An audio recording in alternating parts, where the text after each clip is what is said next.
Thank you.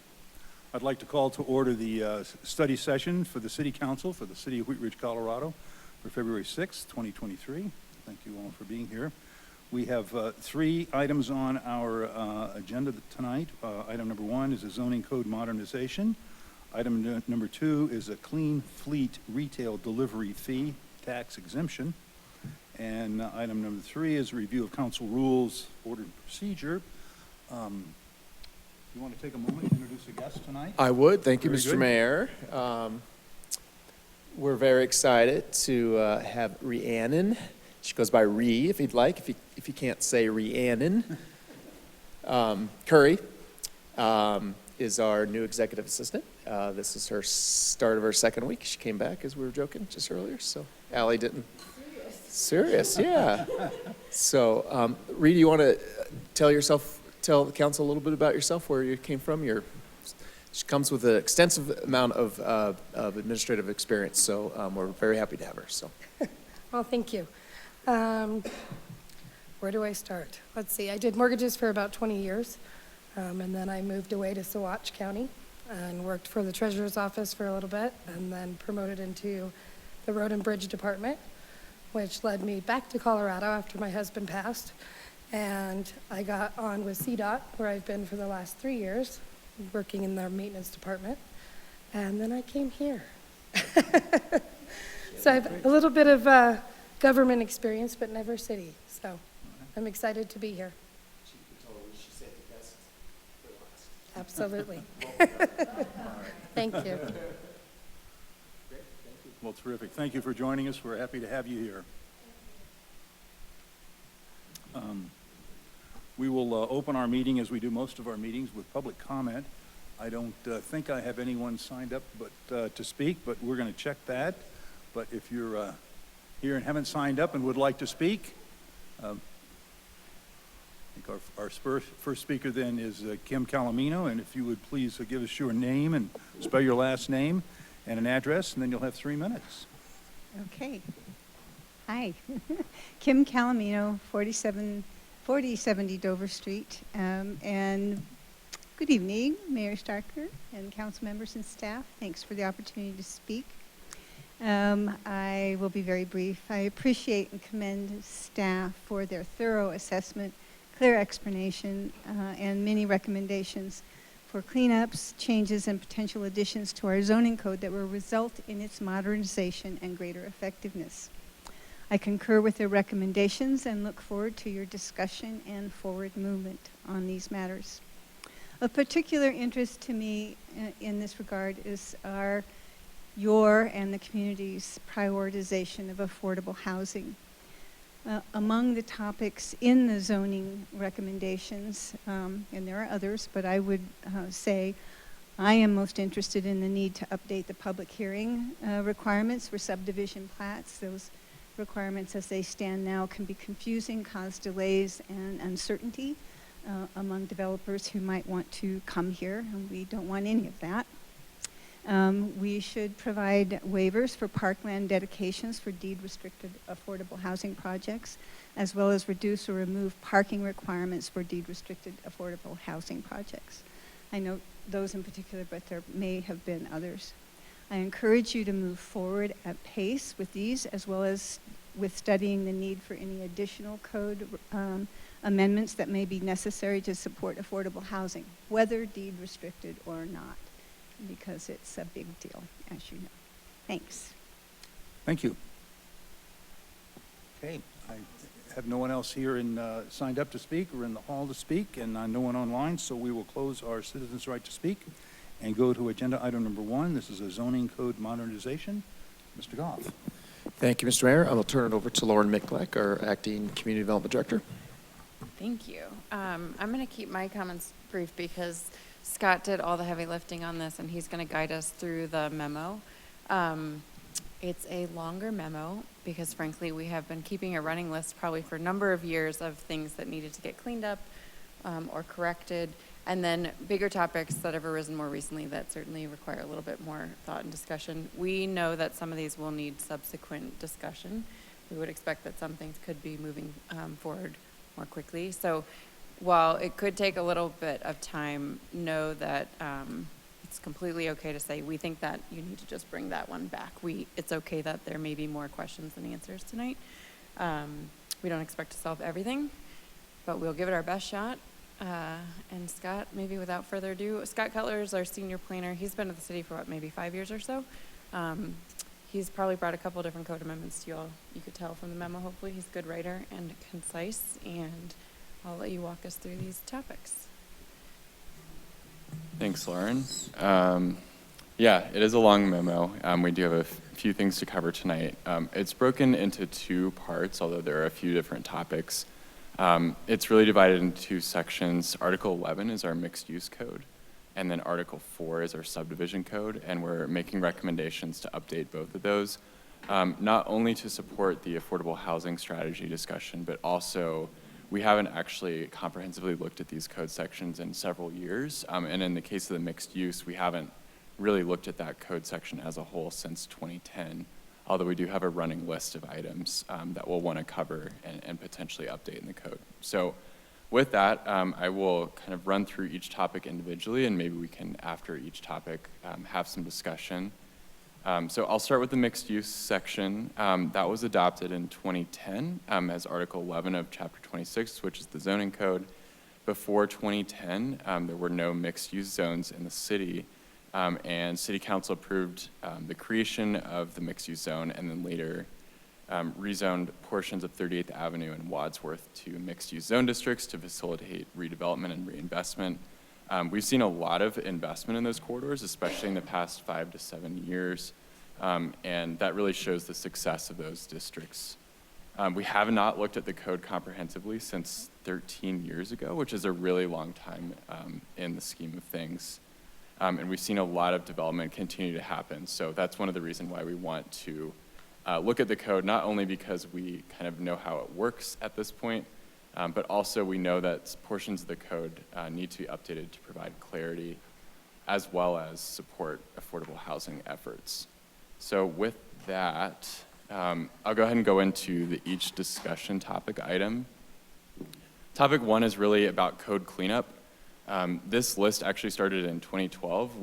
Staff quickly realized, and this was before my time at the city, that there were items that needed clarity, but it was never prioritized due to staff resources, other demands. We were really busy. We were also a smaller department at that time. But we know that this needs to get updated at some point, especially with understanding lessons learned from reviewing development under this code. So we are requesting these cleanup items proceed to a code amendment in early 2023. I'll kind of summarize each item really quickly. There's a lot, and we can, at the end, basically we're making a recommendation that we pursue all of these as one code amendment that's essentially a code cleanup, but I'll quickly summarize all the different items. So right now we don't have any standards for accessory buildings in mixed use. Accessory buildings can mean a shed, a garage, or now an ADU. And we are relying upon an administrative policy instead of code sections in order to allow those types of buildings right now. So we really need a code basis. We want to clarify and update some open space requirements. Current parts of the code are pretty insufficient.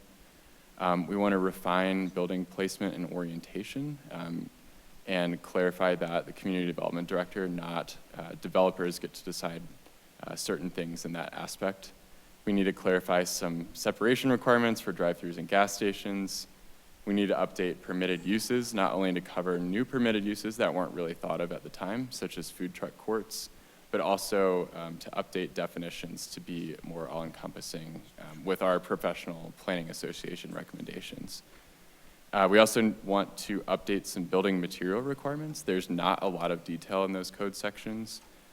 Including we allow siding, but there's not any details about what types of siding are allowed or brick buildings are allowed. We need to clarify and add some cross-references to the city charter regarding height and density. That's been a really confusing thing for developers, not knowing that we also have that charter requirement. Updating and clarifying bicycle parking. We're pretty outdated in terms of what's required. Clarifying height bonuses in the code, updating screening requirements to be consistent with other fencing, and last but not least, updating screening requirements for rooftop mechanical equipment to be user-friendly. So with that, I know that's a really long list. Let me know if there are any questions or if council is generally supportive of addressing the items in this list in a code amendment. Thank you. Questions at this time? Ms. Dozman? Thank you, Mr. Mayor. Oh, I have a short mic tonight. So I circled the allow artificial turf in limited circumstances. So I know that we're specifically discussing like mixed-use development, but is that something that we could carry over to like residential code as well? I think it could be. This is specifically focused, though, on open space for more commercial development. So a lot of times someone will want to have artificial turf at a restaurant or plaza space. I think as far as allowing artificial turf in, like, for a residential front yard, that's probably a bigger policy discussion because that's a pretty big difference than having something like on a playground or a plaza. Yeah, and so, I mean, I don't know how much planning gets a request as far as like artificial turf for commercial uses. I mean, I know that we address that slightly with Zen Doggy Zen and businesses of that nature, but I think I've had more residents ask as like why they can't have artificial turf in their backyard. And so like that's just something that maybe we look at around the same time, if possible. The future study session list includes water-wise landscaping, which I think Mr. Omby brought up. Probably going to expand that scope a little bit and include artificial turf in there, sort of the bigger conversation we haven't had about landscaping in a number of years, so we'll bring that back. And then I did have a second question if there was no one else. No, go ahead, Paul. As far as like building facade, are you looking to restrict certain uses or certain materials, or would this be broadening the scope? Because like from just reading it, it looks as if, you know, we want to be able to have more like stringent say over the materials that are used. Yeah, right now in the code, we have a list of allowed materials and prohibited materials, and siding, like wood siding, is not on either of those lists. Normally, we would consider something that's not in the code to be prohibited, but we've actually, just given other communities, we've actually allowed siding in some limited circumstances, and we're just seeking to add that to a list of allowed materials, but not over like a certain percentage. So a building couldn't be entirely wood siding, it would still have to incorporate some brick. But we just want to add clarity in the code in line with other communities. And then the brick specifically, right now the code requires changes in material on facades, so you've got to have multiple materials. We've actually had a few requests, and other communities do this, where if someone wants to build an entirely brick building that's like that classic architecture, our code currently doesn't allow us to do that. But that's something that's pretty common that other communities allow.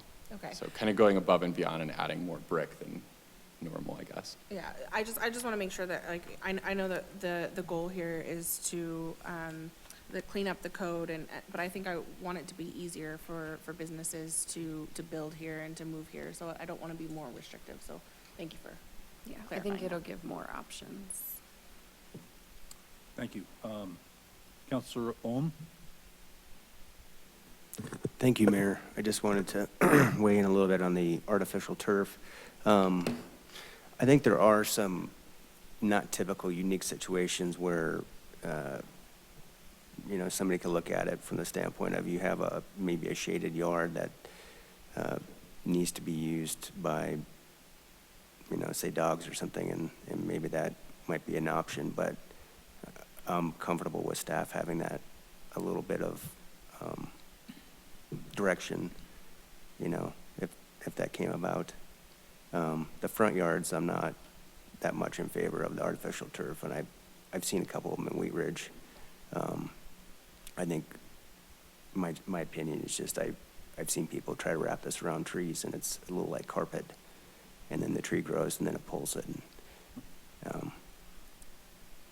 But that's kind of what I'd have to say about that. I know we had a development that was recently on just to the north of us a long time ago. I can't think of the street name for the life of me, but it's where the fire department, Upham.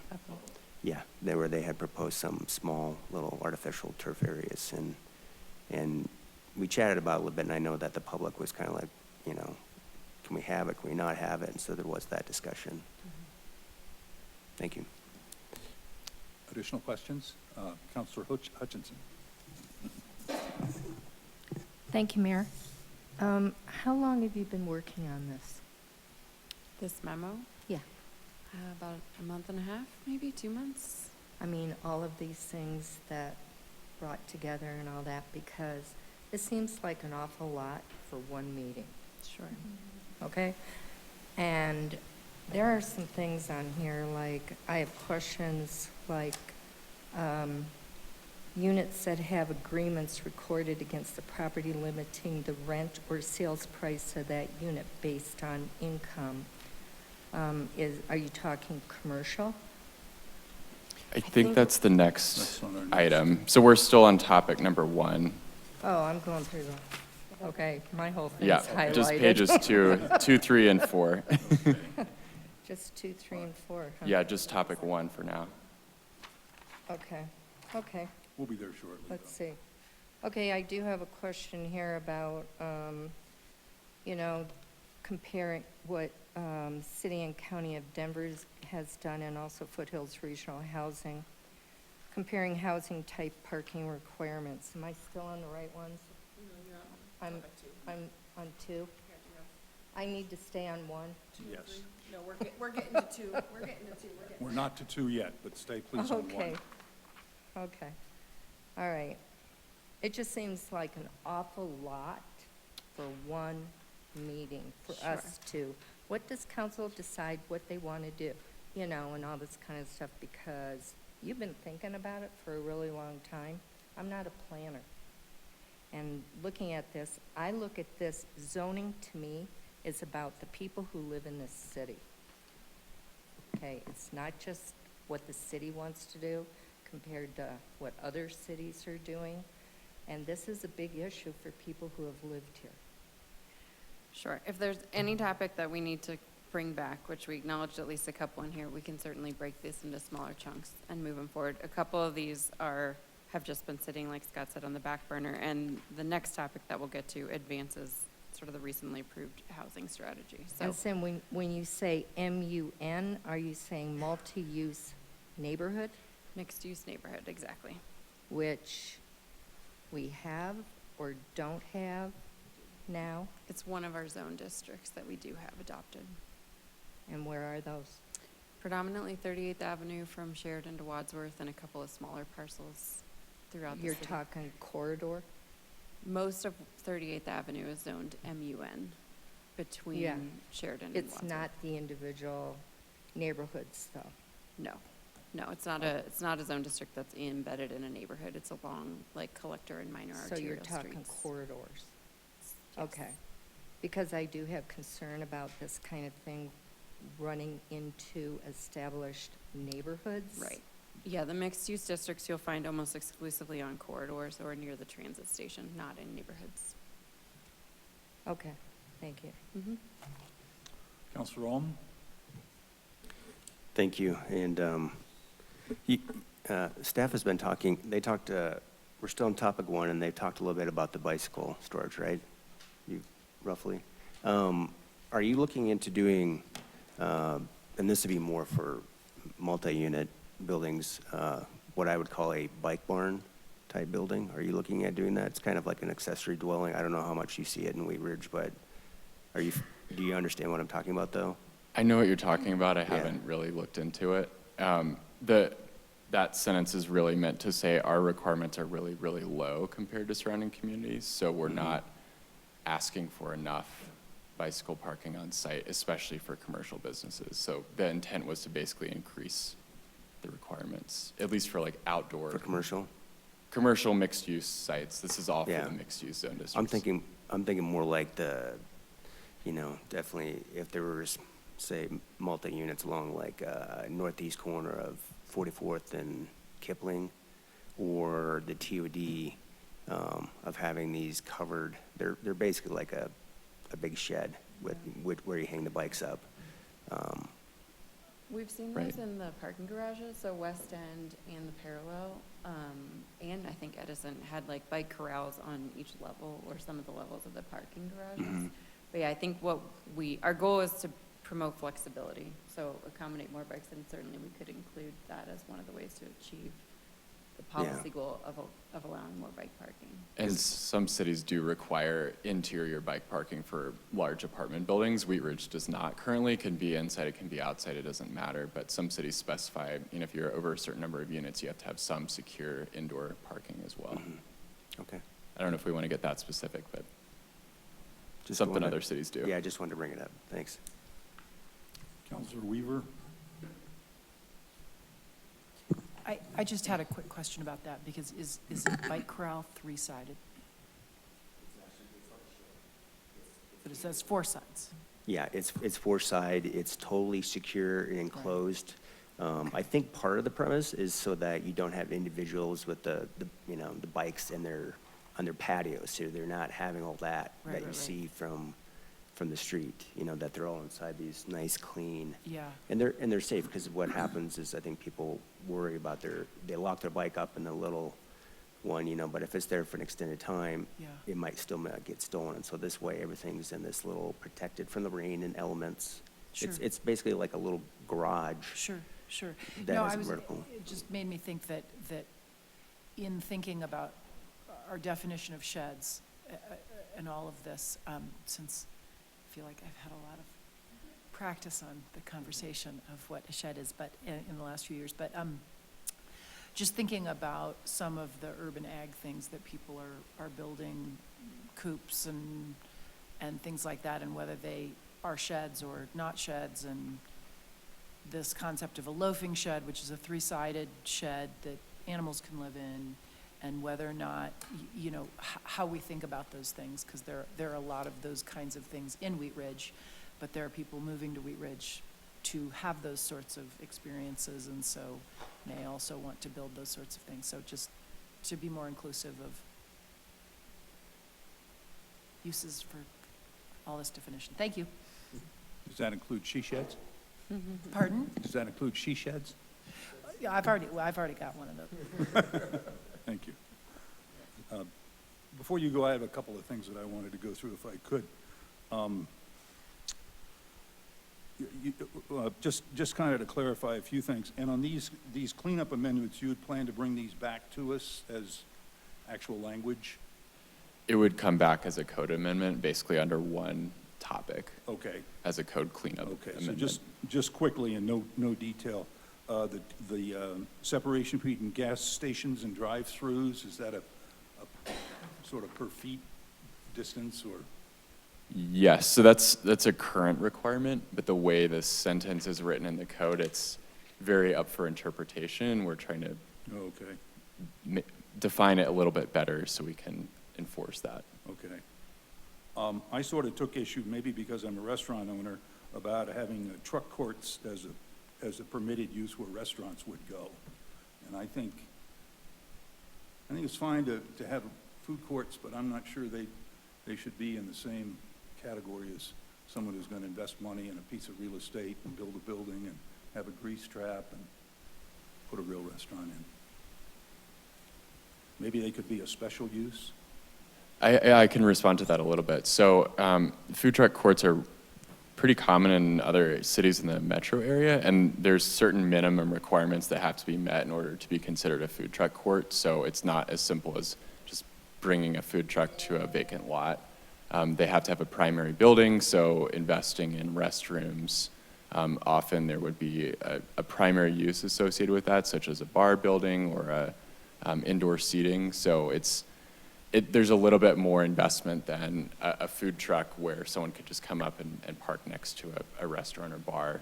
I'm trying to think of a good example. There's a lot in Salida and Buena Vista, but there's also some in other cities as well. But there's definitely more investment than just pulling up a truck on a vacant lot. You have to have a primary building essentially, so you're building a new building. And where do the patrons park when the trucks are there? There would have to be on-site parking, same as a restaurant. Well, I'll just sort of register that as an opinion. Ms. Hutchinson? Would that be like what Edgewater's done? They have food trucks all Parking- over. Sort of and- parking on the street, right? No, they have a huge parking lot. They park food trucks, but, you know, they also have restaurants there and things like that, so I don't know when the food trucks are open, but.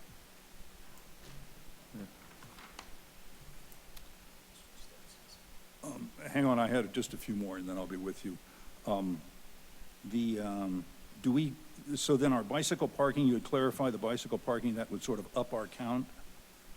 Yes. And what sort of changes would you make in the screening requirements? It was a little for the rooftop screening requirements.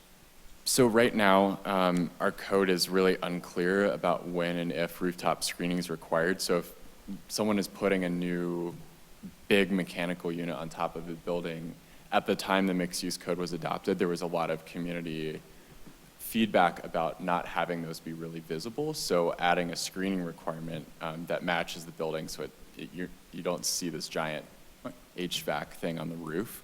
But our code is not very clearly written, and it's challenging to enforce that requirement in some circumstances of from where can you see that unit, Okay. what types of materials you need to use, are you screening all units, are you only screening new units? So I think it's one sentence, and it really needs to be more clear for staff. This has come up a lot when we were seeing reinvestment in these properties, and Okay. it's been really challenging Okay. for some people to actually do that because of the old buildings.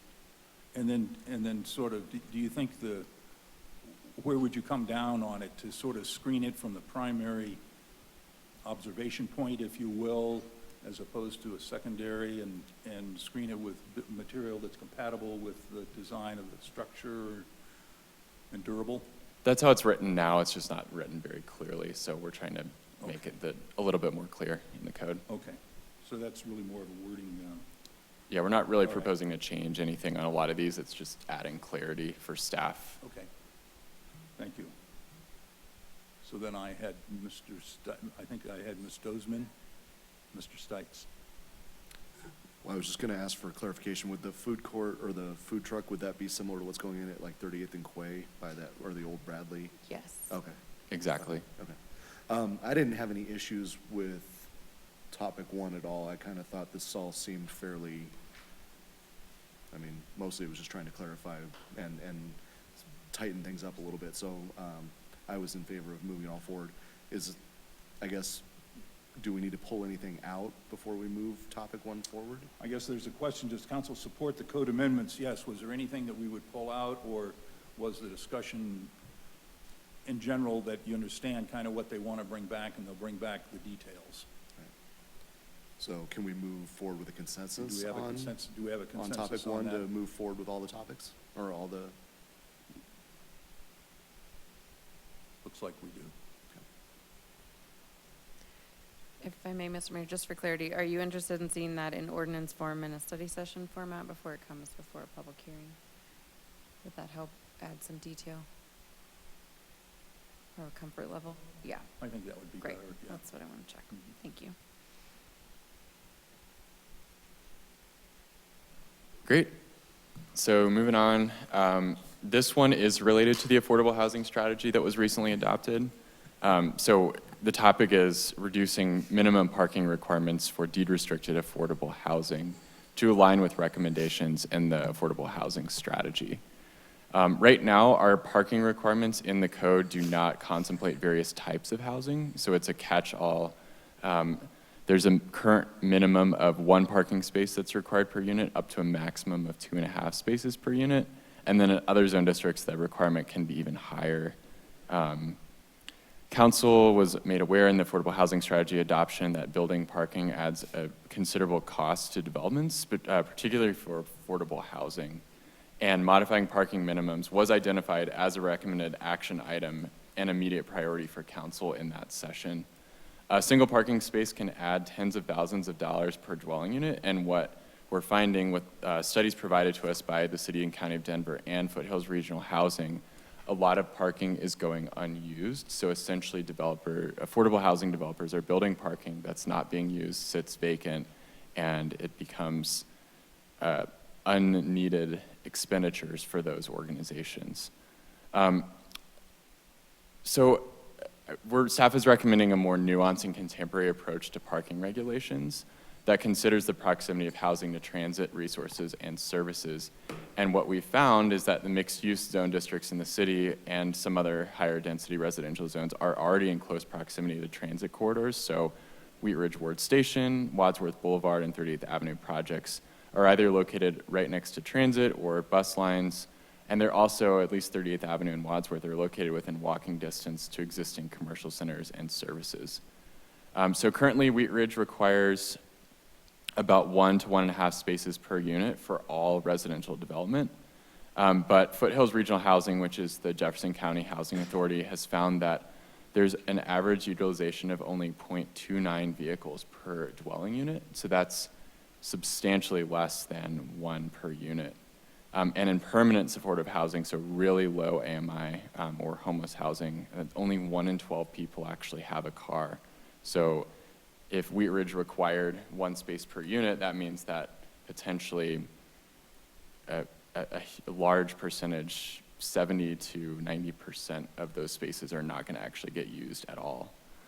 Denver recently lowered their parking requirements for affordable housing to 0.1 space per unit citywide, and actually got rid of them altogether next to light rail.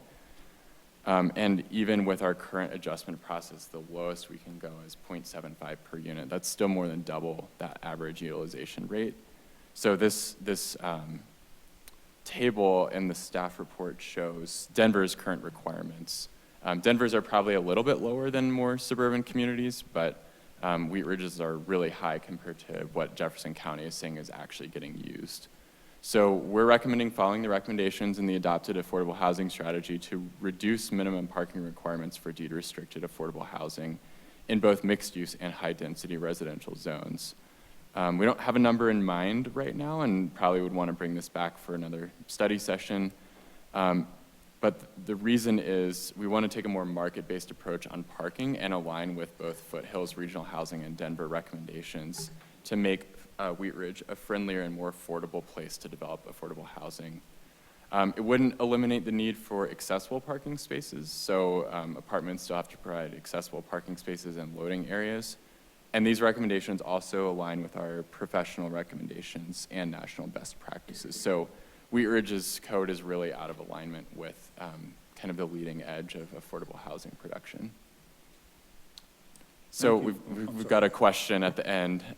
Does council support reducing or removing minimum parking requirements for deed-restricted affordable housing? We are probably bringing that topic 1 back, so we can bring this back as well, but it makes sense to include in that code cleanup items amendment if council is supportive. Thanks. Thank you. Councilor Ohm. Thank you, Mayor. Thank you, Scott, for that presentation. So a couple things.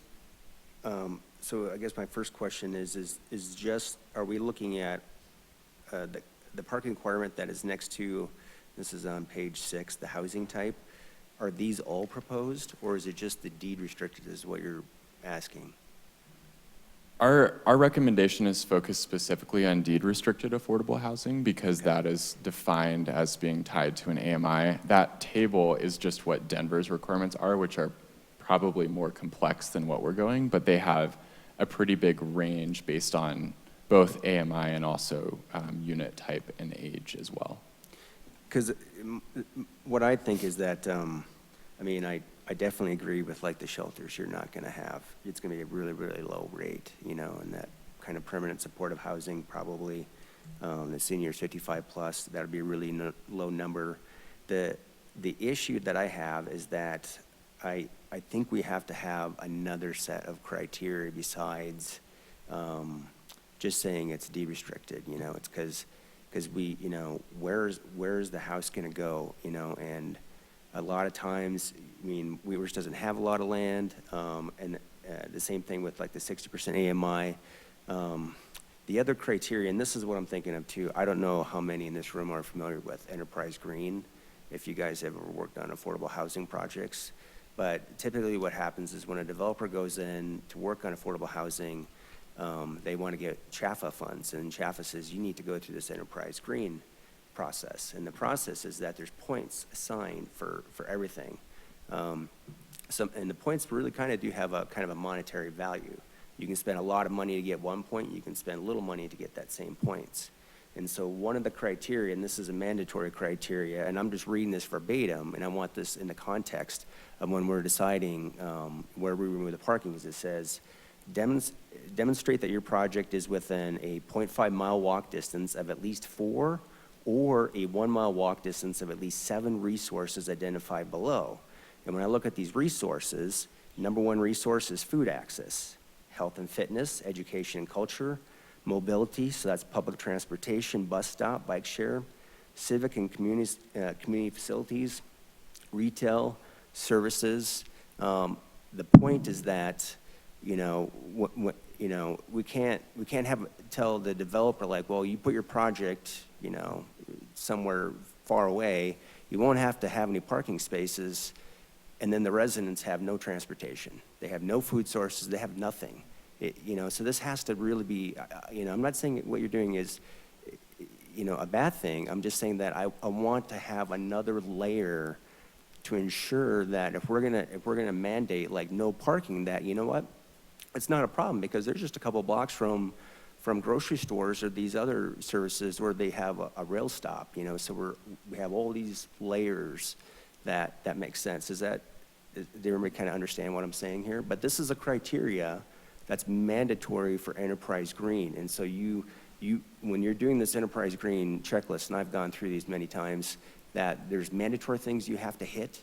And it just, what they want is they just want a good design that really fits for everybody, for equitable.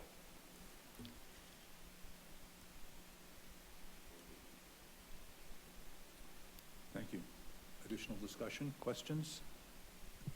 Councilor Dozman, Councilor Nosler-Beck. I just totally agree. I wasn't familiar with that criteria, but I think that if we're going to be limiting the parking spaces, we need to make sure that we're providing adequate transportation, like opportunities for transportation for our residents in some of these lower income residences. And one thing that I think that's also really important for us to consider is if it is, you know, access to grocery stores and some of those common, like, everyday needs, or to an RTD bus stop or light rail, that we have safe crossings for all of that, and sidewalks in place. And that I know would require a lot of infrastructure to go along with it. But I just think we can't, just because someone is in a space to be in an affordable housing unit, they should have safe, accessible transportation and access to all of the things they need.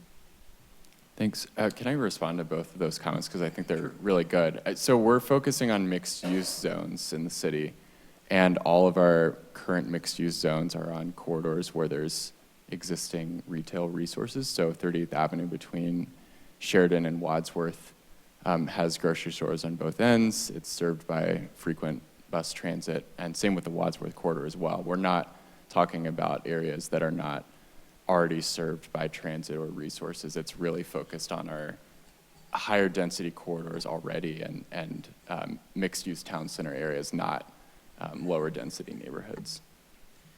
If I could also add just to some clarity. So Denver has the highest volume of deed restricted housing, right, in the metro area, and also significantly more diverse urban fabric than we have. So they need a code that is this differentiated. I don't think we anticipate needing to have 5 different categories of deed restricted. We're not recommending 0. I think it'd be appropriate to acknowledge the Foothills Regional Housing's number, the 0.29, up to a 0.75. If our number landed somewhere in there for deed restricted affordable housing within a quarter mile of bus or transit, I think that's more the target that we had in mind. We don't want to be too forward in recommending that outright, but just if it helps in your minds in terms of what Scott says of where is affordable housing likely to be developed, and then just recognizing that we can probably capture it in a single category for our context, whereas Denver has to be a little more complicated. I have Ms. Dozman and then Ms. Weaver. Thank you. So just piggybacking off that, my comments would have been that I wouldn't want to drop below that 0.29 that Foothills Regional Housing is seeing as their average. And I'm comfortable with doing this within the mixed-use neighborhood along the corridors, because I think we do have more transportation opportunities in those areas, as do we want to attract, more housing along those corridors. And I know the Foothills Regional Housing has purchased that Pep Boys, and so we're kind of forward-thinking and utilizing that space to the capacity that possible. I wouldn't, I'm glad to hear that you say we wouldn't recommend 0 spaces, because I think that our residents would kind of go nuts over that. And then as far as just the other deed restricted affordable housing, Denver differentiates between, 0.75 down to 0.25. And considering that we're only within mixed-use neighborhood and not other residential areas, that's only when I would start to kind of have qualms with like this 0.75, because I think single-family homes have to have at least 1 to 2 parking spots designated, even if it's deed restricted. But we'll cross that bridge if it comes. Thank you. Councilor Weaver. Thanks so much for just providing all this research. I'm just curious, is there an equivalent space in another large western city that Wheat Ridge is similar to? Because I realize we're getting this data from Foothills, which is important, but I was just kind of curious if there's a comparable suburban area that is, I'm thinking of Phoenix or in LA, or where we can really say, is our homeless population truly non-mobile? If that does that make sense? In that the face of homelessness can look a little bit different as you move farther out from a city center. And people often are then living in cars and things like that. And so I was just kind of curious if that number is reflective generally of western suburban. We haven't looked at other metro areas. I think there is well-established correlation between discretionary income and vehicle ownership rates. That's Certainly. often a census data point that we Certainly. can look up. Yeah. We can also go, and there's several major housing authorities in the metro area, Metro West and Denver Housing Authority. We can ask them to do similar data, or ask for their data, the way that Foothills Regional Housing provided it to us. They gave it to us because they're in the act of trying to get entitlements, and right now our code is not flexible, and we expressed as much. But we can certainly seek out some other data points. To that Yeah, end. I'm just more thinking about, oftentimes we sort of consolidate all metropolitan areas together, and I think western metropolitan areas is certainly different than eastern metropolitan areas. Thank you. Mayor Pro Tem Stites. Thank you, Mr. Mayor. And I think, kind of piggybacking off of Scott's point, but maybe making the inverse point, they get points for being closer to those places, right? So they get more points for being closer to food and to transportation, and I think that's where people are going to build this stuff. We're talking about 44th and Wadsworth right now, which is right on 2 major transit lines. So I think dropping down to 0.75, 0.5 even probably makes sense. So it's still kind of double, it sounds like, from what Foothills is seeing right now. I don't think we should drop down to 0.25 or 0.29, just because I do think our residents are going to start worrying about people parking in their neighborhoods and that sort of thing. So so I would definitely kind of support that if it came back, 0.5, 0.75 for those sorts of developments. So thank you. Councilor Nosler-Beck. Lauren or Scott, could one of you just kind of explain how 0.29 parking spaces would work in like a mixed-use development? Because I don't know what 0.29 of a parking spot, how that would work in my life, and I just that would help me, I think, wrap my head around it. So I guess if there's 3 units, like apartments, you would only have to provide 1 parking space for and then whoever has the car gets that space. So not every apartment will have its assigned parking space, essentially. And that's because Foothills Regional Housing, which is all of Jefferson County, so more suburban than Wheat Ridge in a lot of places, has said only 1 in 3 of our residents in affordable housing has or uses a parking space. And so if there's 3 apartments, only one of those residents will have a car, and it will only be 1 car. And then and it sounds like there will be, like ADA, like accessible spots, and then they would also be required, you said like loading, but like would there be like visitor parking or something that we could like work into the 0.29, just because they're like, I think about a family situation that I have that like they're seniors, they don't have cars, they're not mobile, but we visit. And so we would be in the neighborhood, you know? Yeah, that could be built into the requirement. I believe, but I'm not certain that that 0.29 includes, like, accounts for sort of visitor parking. A lot of cities don't have any visitor parking requirements. Like, the number is the number. Wheat Ridge is actually relatively unique in that we already have some mandates for visitor parking. But yeah, that's something we would consider when landing on a final number, is requiring visitor parking as well. I think that would be I would like to see something like that, at least some options. Councilor Rome?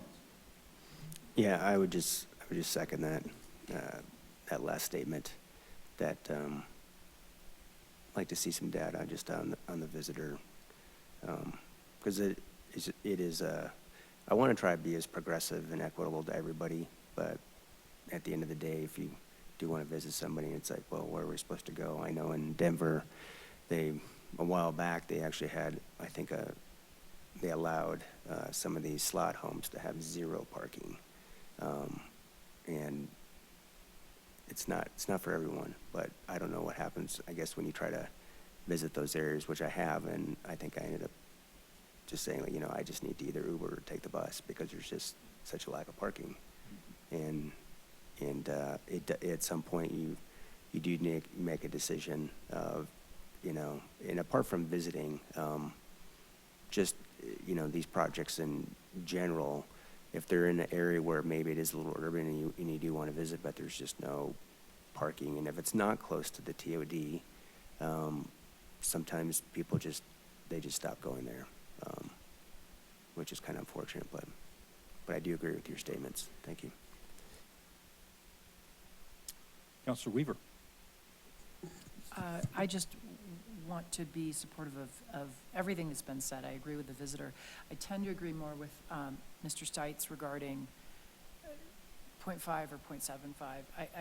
I can't, coming from a rural area where homelessness looked a little different, it looked like a car ownership for people. And I'm having a hard time seeing Wheat Ridge for us going down to 0.29, only because I would hate to have a family situation give up a car or feel like they had to give up their one possession because of these minimums. So that's only my point in sort of getting a little bit more research on exactly what the suburban homeless population would look like here. Thanks. Thank you. Scott, are we looking at this primarily or only in the MUN and MUC districts, or also in the higher density residential zones? I think that's probably something we'd want to bring back to council. It's primarily the mixed-use districts, which includes the TOD area. Right. There are some existing Foothills Regional Housing properties in the R3 zone district that are fairly close to Kipling, which probably should be included in this as well, but those are existing versus new. Okay. So that's why I expanded it a little bit to include that. Okay. And then you talk about, and maybe this is only in relationship to Denver, low density, medium density, and high density. Are those concepts that we would look to have a definition for? No, I don't believe so. That was really just showing that Denver has pretty low parking requirements even in their more suburban zones than Wheat Ridge. So 0.75 per unit for a very suburban affordable housing project. When you look, and kind of just anecdotally, you look at the housing that's been built over around the Tennyson Street project, and, you know, the reason I have a parking lot at my restaurant is because to go to, you know, to go to Tennyson or areas around there, you drop your wife off and say, I'll drive around and find a place to park, and then I'll come and join you, you know? And ironically, those all have two-car garages, so they actually do have parking for each unit there. It's the commercial Yeah. parking becomes the challenge. But I know that's always going to be you know, a fear because, you know, and I've lived in East Denver, and it's, you know, it's the same way, so. Additional, Ms. Hutchinson. Thank you. Yeah, when we're talking affordable housing, are we also talking housing for the homeless? I don't think so. So we would, if we move forward with a code amendment that says it's for deed restricted affordable housing, we need to define what that means. It is usually going to be income qualified permanent housing, either an apartment or a home. Housing for the homeless tends to be in a more transient nature, so that's not a part of this code amendment for us. I know it shows up in Denver's table as shelters, but not something we're talking about right now. Okay. And I got a hold of Highlands West, the high-rise senior apartments A, and I asked about parking there. They do allow one parking space for apartments. Not everybody drives there, but they do have spaces to park. They have visitor parking. And if you go through there, the parking lot's pretty full. So they have a bus stop right out there too, you know, so the idea that if you're older or whatever, you're not driving is not true. Maybe they shouldn't be, but I don't know. But when we're talking affordable housing, are we also talking at all about Section 8? So Section 8 is a housing voucher program which subsidizes people's rents, so that, and Section 8 housing vouchers are not unit-specific, so they are person-specific. So the only reason that that's somewhat related is that you have to be income qualified for a housing voucher to subsidize your rent, but what we are talking about is a physical building that has often a 15 to 40-year deed restriction, so it's not, Section 8 may supplement somebody's rent in that structure, but it's something that has a recorded deed restriction, which the housing vouchers don't. And they do have Section 8 at Highlands West? Yes. And as far as parking goes, like anybody else who's in the apartments, it's first come, first served, wherever you want to park. But if you would be Section 8 and you would need help, like for ADA or whatever, then they have assigned parking. Okay. So that's another thing about affordable housing is there might be people who need to have access, you know, to their vehicle. Maybe they can't walk 4 blocks to the bus, but they can get in the car, they got a walker, and they can drive, you know. So parking, I think, still is important. That project is a good example. So that was actually originally approved in this, I think, 80s as a planned development. And so it doesn't meet today's current requirements. It's not parked at one space per unit. And so I'm glad you called them because we probably could do a little homework on what are some of our pre-existing deed restricted affordable units and what are their ratios. We did not do that. We did not make that call yet. And they got rezoned, I believe, to mixed-use neighborhood when we did the corridor-wide rezoning. So we have a lot of legally non-conforming deed-restricted affordable units today that probably have less parking than the code currently requires. Caesar they Square is another example good too. example. I mean, Yeah. and Foothills may have data on their utilization rate, but I mean, across Jefferson County, it's still that really low 0.29 per unit. And they said not the majority of people do drive, but the parking lot is still full. I mean, Right. that's a huge place, Yeah. right? Yeah. Counselor Stites, or Counselor Ohm, excuse me, and then Counselor Dozer. Thank you, Mayor. I just had a question for staff. First, I'll just have a comment. I had the pleasure with the mayor and Patrick back in December meeting with Dr. Carrie Makerwicz with CU.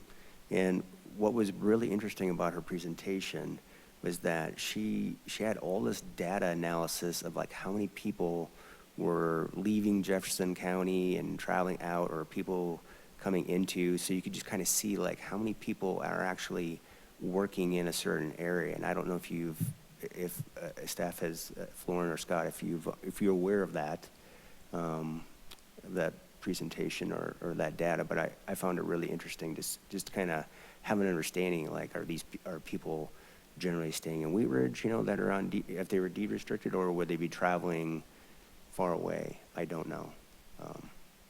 But if you need more information on that, contact, I'd be more than happy to share that. Thanks. Councilor Dozman.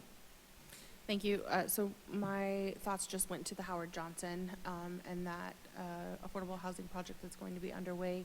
So in the event that they start development, but they don't yet, we haven't yet enacted this, would they be able to, at a later time, reapply for this kind of variance or update in their project? The Howard Johnson's a good question, because they, in a future phase, they would like to potentially use some of that open parking lot area for commercial. So the amount of required parking would dictate how much they could remove for commercial. So it could have an impact on sort of what the future of that site looks like, yes. But they're not going to be deed restricted affordable. If you remember, they're going to be naturally affordable, I think is what they're calling it, just because they're going to be smaller renovated motel rooms. So they're not going to be deed restricted, though. Okay, item number 2, staff is asking if they want us, if we want them to bring back revised parking requirements and reduce minimum requirements with respect to deed restricted affordable housing. And we do. So that's it. Okay. And number 1 was okay. Excellent. Thanks, everyone. Last topic for mixed use, and then we'll go to subdivision. This is related to parking requirements for commercial corridors, specifically for changes in use of existing buildings that were built before city incorporation. So that sounds like a lot, but it's really saying we have a lot of old commercial buildings on our corridors, especially 38th and 29th, that do not have any parking. And what's happening is that people are really interested in reinvesting in those buildings, but our parking requirements kick in when there's a change of use. So a lot of times what's happening is these buildings, someone is interested in adding a cafe or retail space, and they're not able to because they're not able to provide parking on site without demolishing the building or demolishing part of the building, or going out to the community and seeing if someone is willing to lease them parking in a shared parking situation. And so what's happening is people are walking away from those properties and not reinvesting. That sounds pretty harsh, but it's true, and we've dealt with a lot of variance requests where people are trying to come in because they've tried all other options of pursuing shared parking or trying to accommodate parking on site. And it really does represent a huge barrier to reuse of aging commercial buildings, especially on those corridors like 29th, 38th, and 44th. So a lot of other cities have actually established some very narrow exceptions to parking requirements where they're understanding that buildings built before a certain time are very unlikely to have parking. Denver has theirs at 1967, so they do not require parking for changes of use, which means reinvestment in buildings built prior to 1967, because it would be impossible. Nothing would ever be able to go into those buildings in Denver. And that's happening in Wheat Ridge too, on 38th Avenue particularly, but we've also seen it on 29th. So we're recommending this as well in the code amendment, which aligns with the goals in the neighborhood revitalization strategy and the intent of the mixed use code to be flexible and promote reinvestment, and this will really encourage reinvestment in aging properties as well. It would really be one less barrier to business owners attempting to reinvest in these aging commercial properties. That said, current parking requirements would still be assessed for any new development, and they'd also be assessed for additions. So in a lot of places, like, you probably wouldn't be able to add on to an old building without providing additional parking.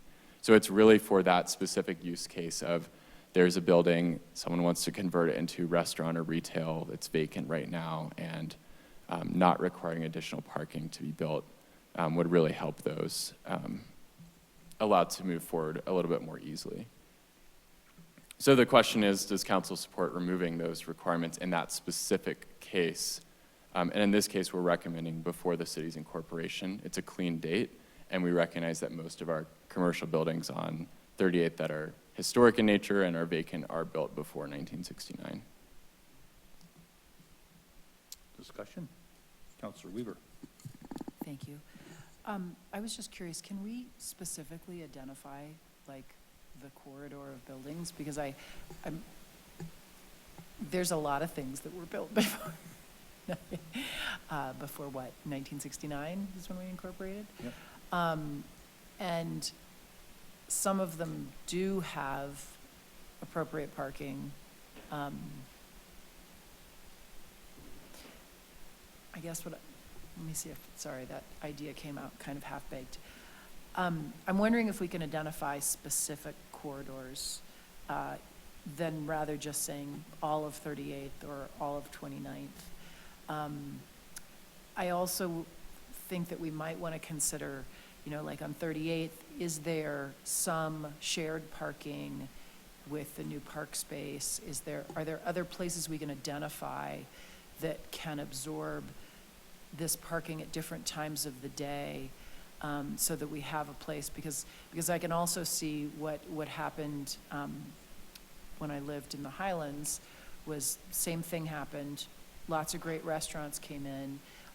Impossible to find a parking place even in front of your own house, as these restaurants were extremely popular on every night of the week. So just trying to think of where, other than going into neighborhoods, where we can identify some of that overflow parking that can be shared. Thanks. Counselor Ullman, then Counselor Nosler-Beck, and then Counselor Hutchinson. Thank you, Mayor. So one question I have is, so if you had, if you had a building and it was built before incorporation and it had very little parking, and the developer said, I want to make this, not a really big building, but I want to make this into a museum. A museum would have a high rate of parking required, correct? As opposed to just a straight out. And I say this because I actually had a client in Wheat Ridge that they wanted to do just that. Back 10, 15 years ago. And so I foresee a problem because they just didn't have enough parking. And I told that specific client that it wasn't a great site to work with. But how would you address that if that came up? Would you? Yeah, so a couple of thoughts. Number one, we would have loved to map this. Since the outage, we still don't have our mapping abilities back, so it will be a very quick sort of visual aid at some point to show you all the buildings prior to 1969 and where we have parking. We can definitely do that. The mid-mood mod, the house, right? Yep. It's Wadsworth and like 40-something. Yeah, I remember that too. So they have space for some parking, right? And I think the intent here would be not to just sort of waive it entirely, but to say to the extent that you cannot meet the code requirement, we can provide categorical relief to this set of buildings that is older. A more recent example is Stylus and Crate really struggled to repurpose the dentist's office to be the coffee shop because they have just those 2 or 3, right? And we were like, well, you got to have an ADA parking spot, but you're supposed to have 5 parking spots, whatever it was. It's really challenging. So you're right. We could look at it from a land use standpoint and say, like, restaurants get a free pass because you tend to be more of a sales tax generator than a museum. We can be that detailed if we want to, but I think generally the reason that we're bringing it up is that when we start offering variances to people over and over, we look for a pattern, and that's when we say the code is probably broken because we've offered this in the similar fact pattern 6, 7, 8 times over the last couple of years. Yeah.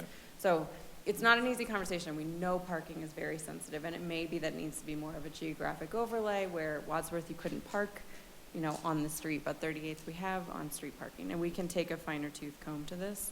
But that's maybe some more of the context from which we're looking at. Okay. I trust staff. I trust you guys. I have every confidence that you'll come up with a solution. So, Thank you. I would add that that's probably one of the number one concerns of people trying to reinvest in old buildings is, am I going to have to provide parking? And am I going to have to talk to my neighbor who is not going to be willing to share their parking lot with me? And that really, it causes a lot of people to walk away from these otherwise amazing buildings. Councilor Nosler-Beck. I just remember us like talking about parking when we were discussing the 44th Avenue sub-area plan, and I know that we have a lot of different types of corridors in the city, but with Wheat Ridge being, you know, a part of kind of the boom in the 50s and 60s when everybody was really excited to be able to drive their car places, there are a lot of, at least along the western part of the 44th Avenue corridor, where there's a lot of parking in front of businesses that don't necessarily need that many spaces. And then on 38th or in the eastern side of 44th, you end up with not enough spaces. And I just wonder if we can think about it creatively and take some solutions to business owners, current business owners, to talk about like what they're willing to work with in terms of making some public parking space, like lots available. I realize that's not something for the zoning code, but I just, as you were talking about trends that we keep bringing up, we're bringing this up a couple of times now and talking about the same thing. So just want to put that out there, that I think there is a need for some shared public parking spaces in our corridors. Thank you. Councilor Hutchinson. Yes, addressing parking, I know 38th and Newland, that area where there's the bike shop and a barber shop and Bardo's and all that. They're parking in the neighborhoods, and it's really bothering neighbors to have cars that are in front of their houses blocking the driveways and things like that. It is a real problem, and it makes me wonder, like, where the Bradley gas station was. You know, what we don't have here in Wheat Ridge is what Arvada and Golden does have. It's parking lots where people can park and then they can walk to the business or whatever like that. So we don't, as a city, have that available. And so, you know, with the streets being narrower and on 38th, you can't park on there the whole way, and, you know, only parts of it. And it's very difficult to come from a side street to try to get onto 38th when a car is just parked, you know, right close to that side street. So, I mean, that's just something out there. How come we don't have parking lots like the other cities when we are always talking about what the other cities do? Really never needed them. Now we do. You know, I think we kind of joke with staff. It's like, I think we know we're successful in Wheat Ridge attracting business when we have a parking problem, right? And I think we're starting to talk about that some more and more. We do have 2 city parking lots on 38th Avenue, Judy. I'm not sure if you're aware of that, but there's one right next to the former Right Coast Pizza, and then there's one further east across from, it's where we stage for the Carnation Festival Parade every year, Ames and 38th. It's right by a framing shop. So it's adjacent to 38th and Ames. It's on that corner. But, you know, those are all, and I don't know if that one gets used by, I think, that business down there mainly. But you're right, we don't have city parking lots because I don't think they were ever needed in the past, but I think we are starting to see that there's more and more potential parking issues. We were out in the country. Mayor Pro Tem Stites, and then Councilor Dozman. Thank you, Mr. Mayor. Just off of Judy's question, who owns that parking garage that was built by the light rail station in Arvada? Is it Arvada? Is it RTD or? It's RTD's Is RTD. parking garage. Arvada participated with it. They contributed some funding to it because I think they made it bigger than what RTD was going to. Okay, well, that might be something we look at Yeah. at another point, but I was just when you brought up Stylus and Crate, it reminded me of a conversation that my dad, my grandfather, and I had in the lobby at B&F Tire Company at one point about that building, because, you know, we were talking about parking spaces, and there was the city code, and so that did prohibit quite a bit of reinvestment into that corridor for a long period of time, because there's only so much parking. So if you want to build a coffee shop, you want to build a restaurant, and I assume Tad probably got away with it by partnering with Eugene, and is We that got creative. Yeah, you can't, that code does include the ability to share. It also includes the ability to count the immediately, or parking within a certain pedestrian distance, assuming safe crossings. It's actually part of the reason hopefully the 38th and Reed pedestrian signal will help make parking a little more flexible, because it'll gain access to the north side. There's a few provisions we can patchwork together, but it takes a lot more time, and it's more unpredictable, I think, than many of the people who looked at that building were interested in. Well, and there's also parking at Stevens too, right? Like especially on the weekends and Yeah. in the evenings, so. Right. I would be in favor of moving forward with this. I do think we need to do this carefully though, because if we just say, park wherever you want and, you know, build whatever you want, we're gonna have some issues. But I think, like Scott said, I have faith that the staff will massage this and make it work. But it would be nice to use some of those buildings that are sitting vacant or underutilized, I guess, to draw a little bit more sales tax in. And, you know, if it's literally just a parking requirement, then we should probably look into that. So, thank you. Counselor Dozeman. Thank you, Mr. Mayor. So on these sites, if it were a scrape and build, would that trigger a new development, or would that be considered infill? That would require new parking requirements for new buildings. Okay, and so at what percentage is that enacted? Like, say they repurposed some of it, but then scraped the majority? Usually we consider something new development if it's a major addition or a scrape. But if it's just someone that wants to remodel an existing building but not add on to it, then that's kind of what we're recommending. So this would be more of an incentive to keep buildings that are there rather than to tear them down and build new buildings. Essentially, yes. It's really, I mean, there's a lot of vacant commercial space, and so it would reduce one barrier to get people back into those spaces. Right. I'm gonna see if we have a consensus. I'm gonna go back out on a limb and say, rather than council supports removing minimum requirements to maybe revising minimum requirements. And with that, would we have consensus to move this forward? Okay. So that would be revised.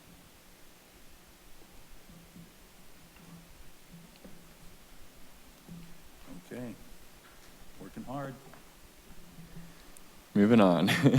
So we're going to switch gears a little bit and talk about Article 4 of the zoning code, which is the subdivision code. And these were last comprehensively reviewed in 2014, where the city actually repealed and reenacted this section with a totally new version. And since 2014, we've had a lot of lessons learned. We've processed, as a department, 125 subdivision applications. And of those, 41 required review from Planning Commission and City Council, so major subdivisions. 13 required review from Planning Commission only, and then the remaining 71 were reviewed administratively. And I'll get into why that matters in just a bit. But we do go to a lot of public hearings for subdivisions. So in addition to updates needed to address affordable housing, the other recommendations within the section seek to modernize portions of the code to provide clarity and to establish consistent public improvement requirements and to simplify the process where feasible. So I'm sure everyone knows what a subdivision is at this point, but it is the creation or reconfiguration of lots, tracts, or parcels for the purpose of sale or development. We've also been seeing an increasing amount of subdivisions to clean up title or ownership issues, and I'll get into that in just a minute. They are technical documents that are non-discretionary, and that means they don't change zoning or permitted uses. They instead prepare land for development for uses already permitted by the underlying zoning. And in a lot of cases, it's also defining utility easements, access easements, and drainage easements, and it can also dedicate or vacate right-of-way. So the 2014 update did simplify review procedures a little bit, which relied upon public hearings for almost all types of subdivisions. And then the 2014 update still relies on public hearings, but did expand administrative review to subdivisions up to 3 lots. And then since 2014, we have looked at, there were some minor updates to the subdivision code, including as recently as, I guess, a couple months ago with the race and religion-based covenants. But the code has not been reviewed as a whole since 2014. And 125 subdivisions later, we definitely have some lessons learned from how that code is being administered. So I will start out with topic 1, which is another recommendation of the deed restricted affordable housing, the affordable housing strategy, which is the waiver of parkland dedication fees.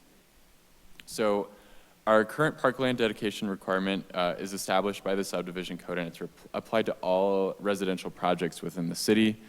Developers either dedicate public parkland on site or they pay a fee in lieu of dedication, and the vast majority of sites would not have practical dedications, so the city is requiring them to pay the fee in lieu. Currently, only ADUs and nursing homes are exempt from the parkland dedication requirement. And it's assessed based on the density factor, which acknowledges different household sizes and impacts. So right now, the standard fee is about $2,500 per unit. And then projects located within an urban renewal area, which includes 38th Avenue or mixed-use development, pays about $2,000 per unit. And there's currently no exemptions or fee waivers for deed-restricted affordable housing in the code. And these are defined, we talked about this a little earlier, as units that have agreements recorded against the property which limits the rent or sales price based on income. So this is a pretty real example, but a 50-unit affordable housing building would then be required to pay $101,000 just in parkland fees under the current model. So the affordable housing strategy, specifically page 52, called out fee waivers or reductions for projects with an affordable component. And these fees are actually relatively small in the, I guess in the scheme of things. Development of apartment buildings is really expensive, but the recommendation was still made in the affordable housing strategy because any contribution to reducing affordable housing prices can help shrink the gaps and encourage production. So we are recommending waiving the parkland dedication fee and requirement in whole to reduce the burden of deed-restricted affordable housing in Wheat Ridge.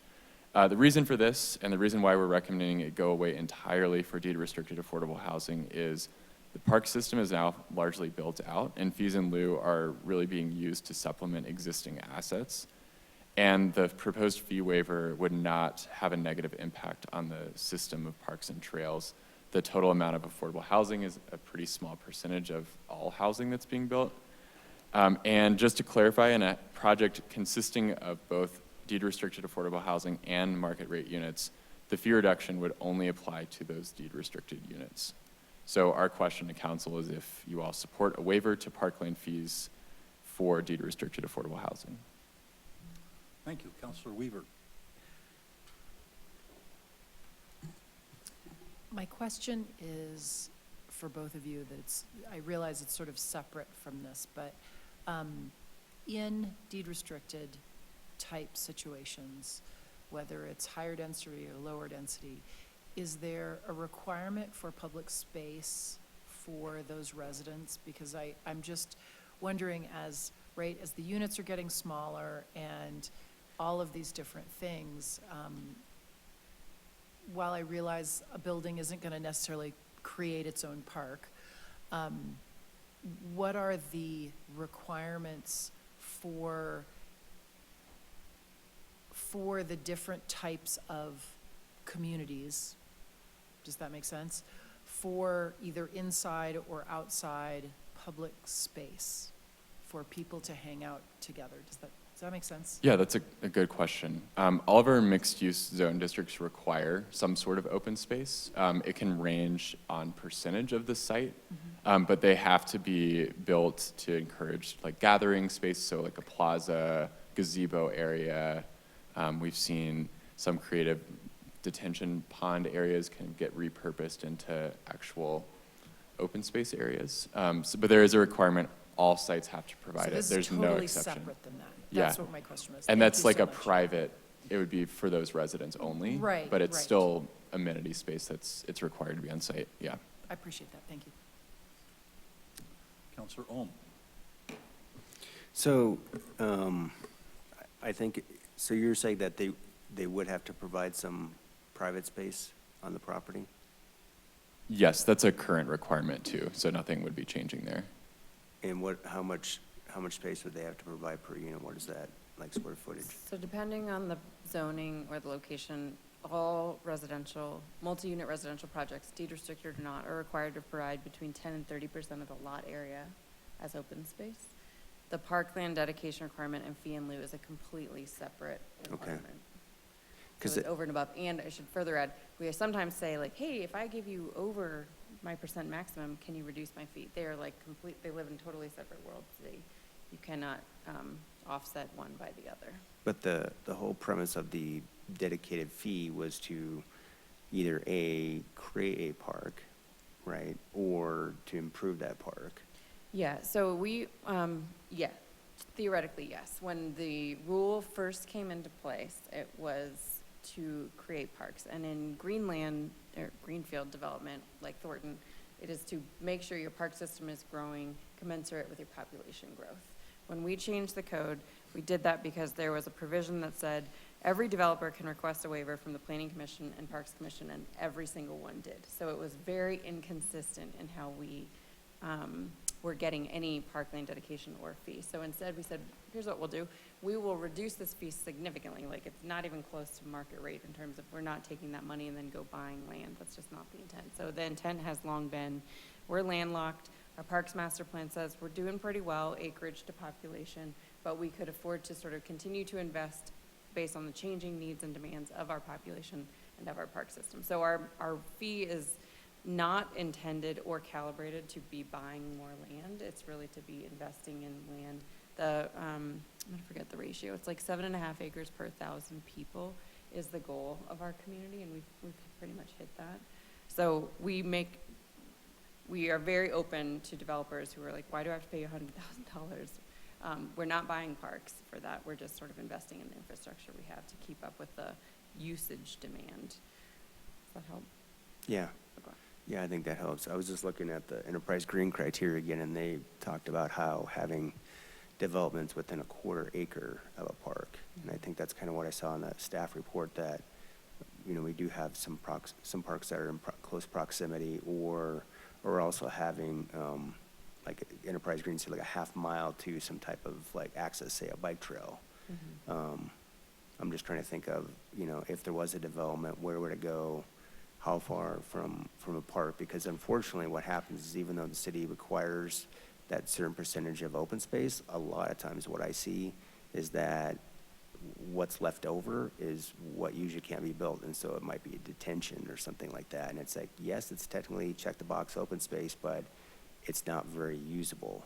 And then, you know, residents or somebody else might say, well, you're not providing the fee for the park.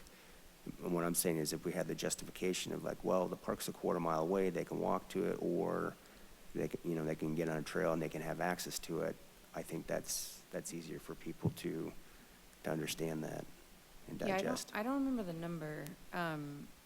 We exceed sort of the national average of the percent of our population living within like 10 minutes of a park. Our recommendation here is strictly to sort of help the bottom line of a deed restricted affordable project.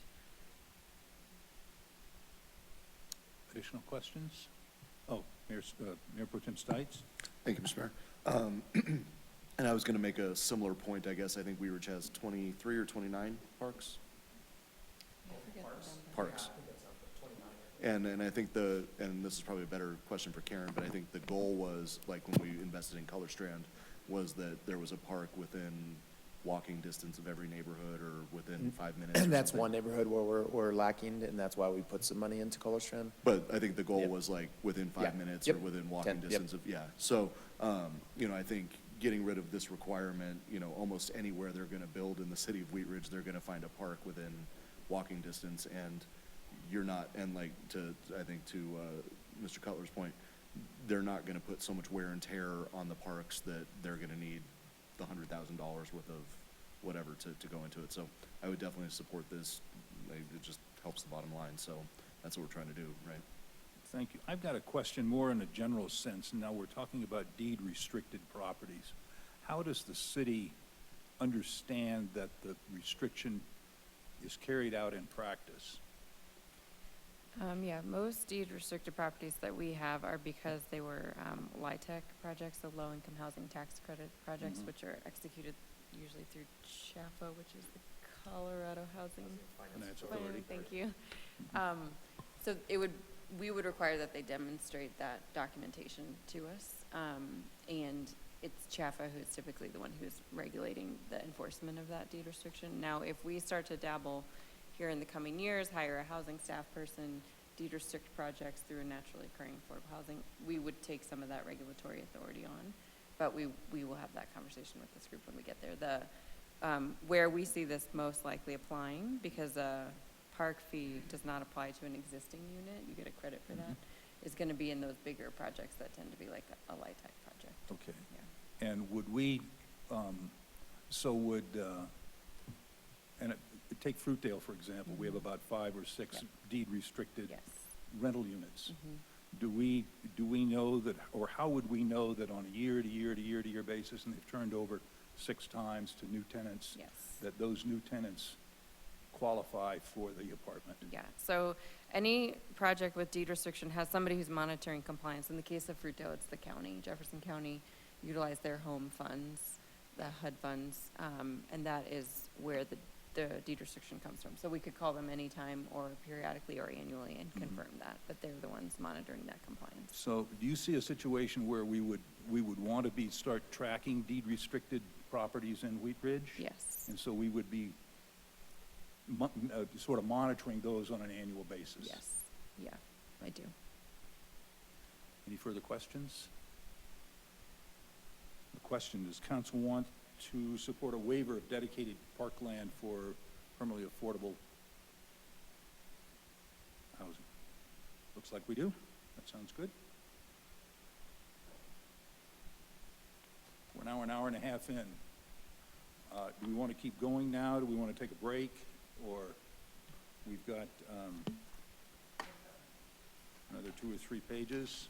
Keep moving forward. Past halfway. Okay. Mr. Cutler. All right.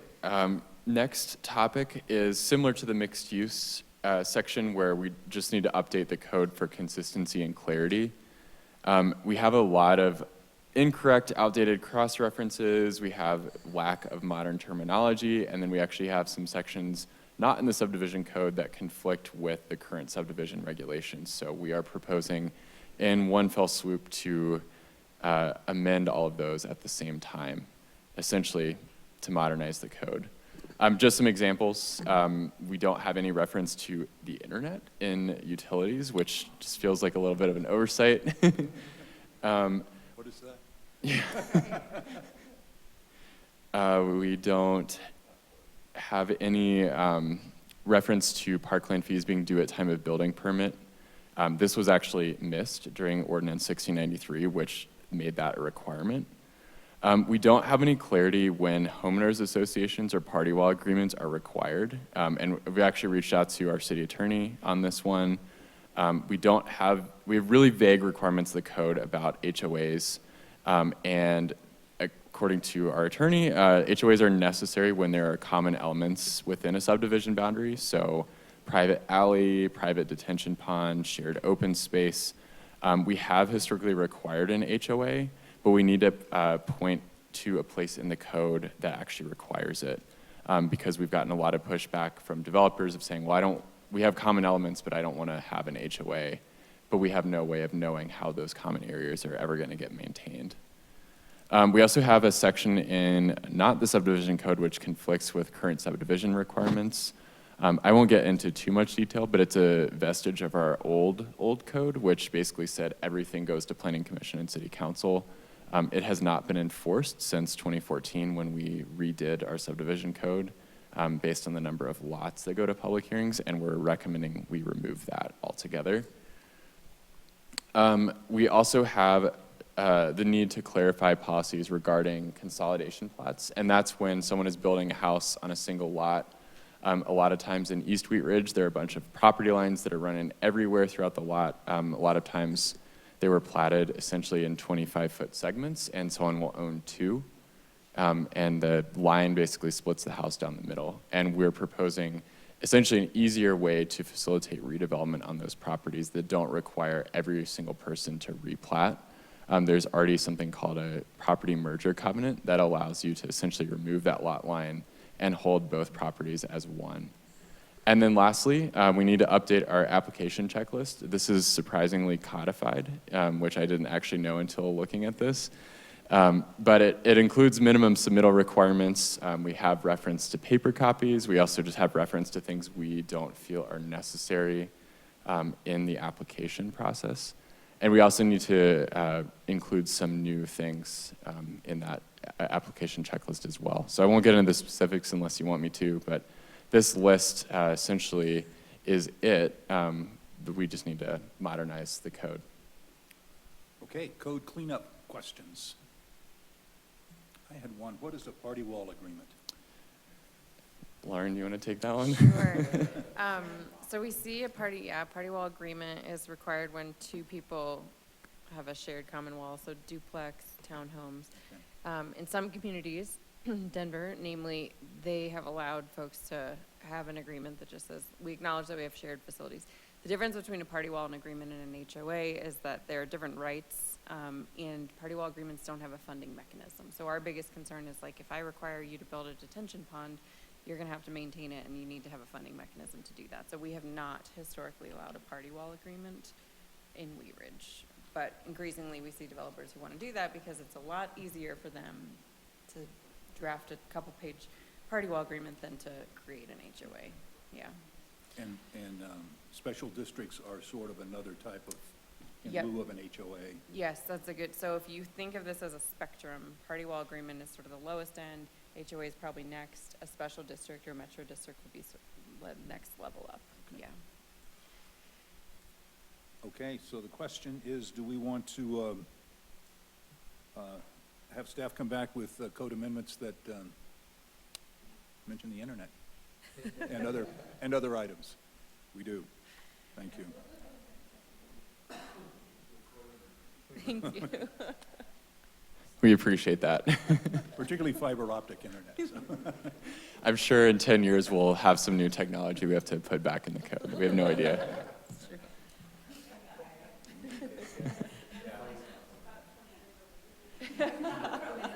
I'm kind of surprised it was missed in 2014, but you know.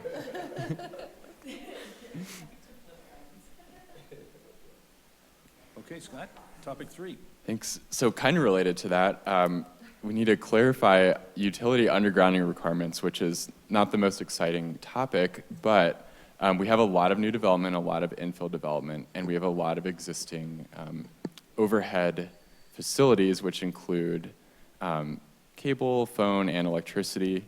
And the only mention in the subdivision code right now states that all new utilities need to be placed underground. And this sounds really simple, but in practice, it's actually really confusing with developers and staff. Some take that to mean that only new services have to be placed underground, but the existing facilities can remain above ground.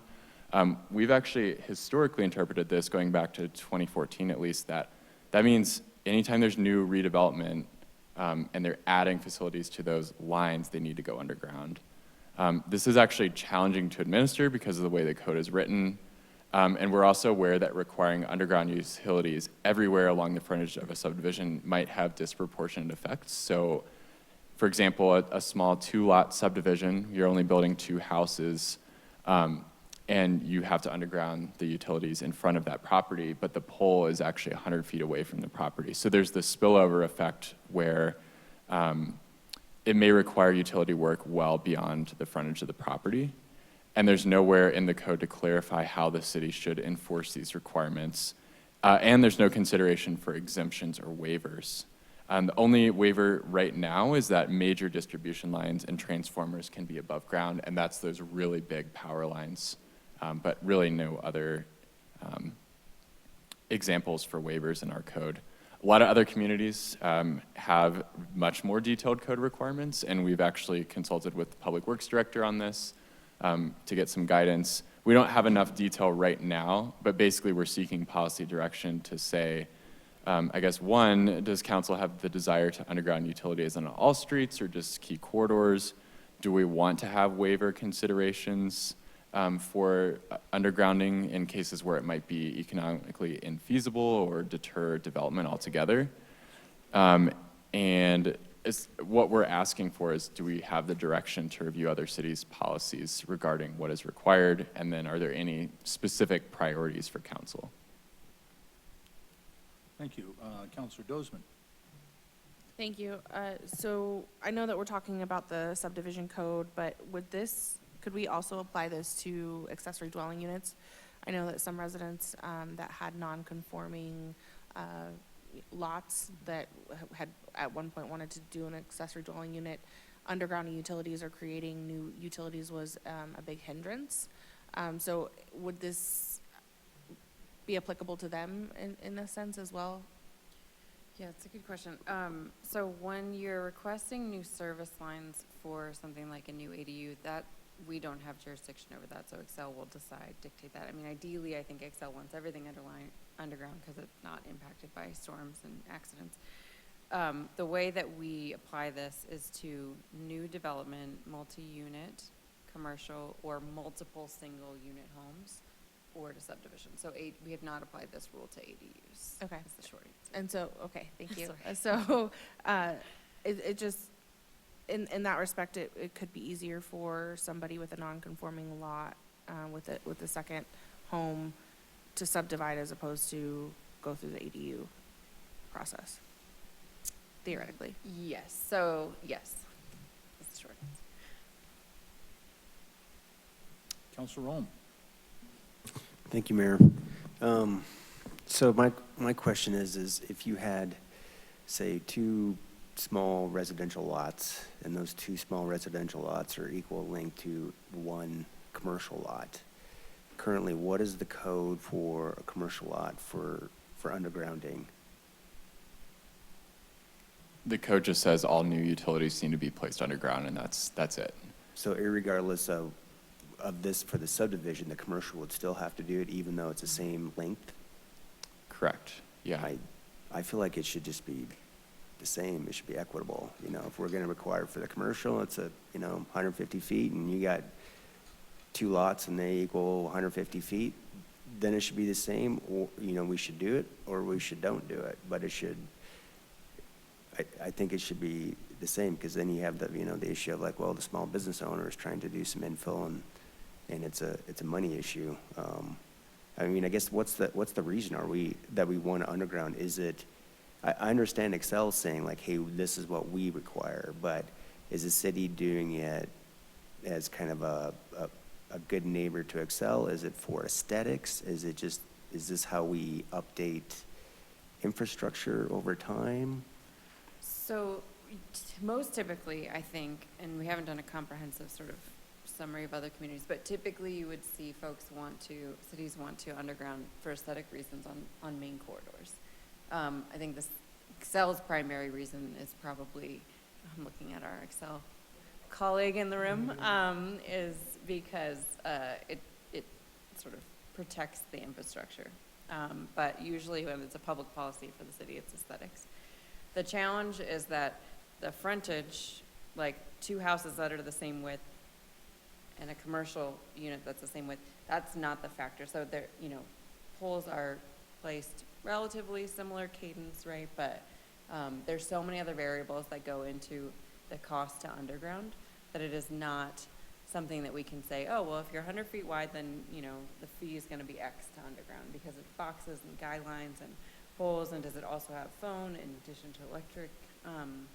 We actually tried a couple years ago to come up with a way to propose a fee in lieu of undergrounding if it was exceeding some sort of ratio of cost to frontage. And there are so many, you have to do an impact fee study that says, here's the reasonable fee. There are so many variables that go into the cost of undergrounding. We could not come up with at the time, a sort of reasonable nexus of what a fee in lieu would be based on frontage length. We might try that exercise again if we move forward with sort of researching this. But our challenge has been that it literally is just that one sentence in the code. So if we want to create some relief in certain areas, we could do that. If your goal is aesthetics, we can sort of help that inform a decision. We have seen projects walk away because they cannot afford, after going sort of through the design process, they cannot afford to do the utility undergrounding. And that may be fine if we say, you know, sorry, it's really important to us that we underground this because we want 32nd, 38th, 44th to look good. We also have a tool that you should know about, 1% fund. So I'm not going to remember exactly where that money comes from, but we essentially, I think it's 1% of all, I'm not even going to pretend to make it up. It's 1% of Excel's franchise. Yeah, it's part of our franchise, and yeah, they set aside 1% of their profits, I think, net profits in Wheat Ridge, and then we can use that. We never get the money; it's in Excel's bank, and we can use that for undergrounding. We get about $300,000 to $400,000 a year, and we can borrow ahead 3 years at a time. Yeah. So we did that on Kipling, near Kipling and 38th. And we Applewood sometimes, Shopping Center. Yeah, also. we do that to sometimes augment a project that is like way cost burdened in terms of undergrounding, but those funds only go so far. So if, to the extent you have any strong feelings about how, where, or whether we underground, we will attempt to make the code more clear in that direction. If there's sort of a mixed bag and we're not sure, we can certainly do more research just in general and bring that back too. I think my issue is going to be definitely more life safety of, you know, when we get these bad winter storms, and then unfortunately, I don't know that the city has a policy on proximity of placing trees to overhead power lines. At least I'm not aware of it. And then what happens is people have these trees growing through the wires or on top, and then it cuts out the power, and then we have to deal with residents who don't have power. And now they're at home in the wintertime, they don't have heat, and so it's like, well, for me, it's not about aesthetics. It's like if we underground and we prevent that, I think that's a good thing. But on the other hand, I think there could be some unique cases of, say, you know, some smaller infill where maybe somebody, you know, can maybe, I don't know, subdivide it. I don't know what it is. Maybe it's a duplex or something, and they, you know, now they need 2 lines instead of having to underground, you know, in between the lots. I'd be okay with that, of not having to underground, but I don't know. I generally feel like if there's an opportunity to probably underground, that it's probably just more of a best practice to avoid these, or we really as a city need to just say, like, you shall not be planting trees, you know, in or around these overhead power lines, because it's a huge problem everywhere I look. It's something I'm very aware of, and we've all seen it when we get these heavy spring snowstorms, and it, you know, it falls on the power lines, and so I just want it thought through. Councilor Weaver? I agree with Mr. Ohm. Thank you. One thing I'll bring up, and when I developed my office building, or not my office building, the restaurant, we put in a new, you know, 3-phase service, but it's coming off of a pole transformer across the alley. So there's big cables coming over to my new service and a service drop. But if we weren't able to do that and needed to go underground and try to set up a transformer pad and a transformer, there's sort of, you know, I would hope that we would be able to have a flexible enough view of the utilities and how they really happen in the real world. I agree with Scott, and every chance we have to underground utilities for aesthetics and for the sort of the security and lifetime maintenance of the utility, but just to sort of balance those out. So the question is, does council support staff's review of other cities' requirements to bring back some clarifications and updating on our code? And we do. Thank you.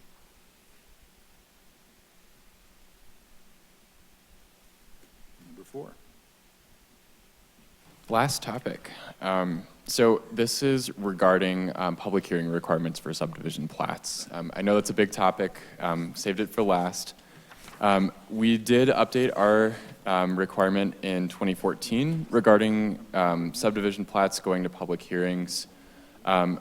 What we have found, even in 2014, we were really out of alignment with other cities, not only in the metro area, but also nationwide.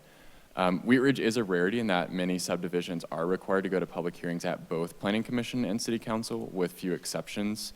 And like I said earlier, we've had 125 subdivisions since 2014.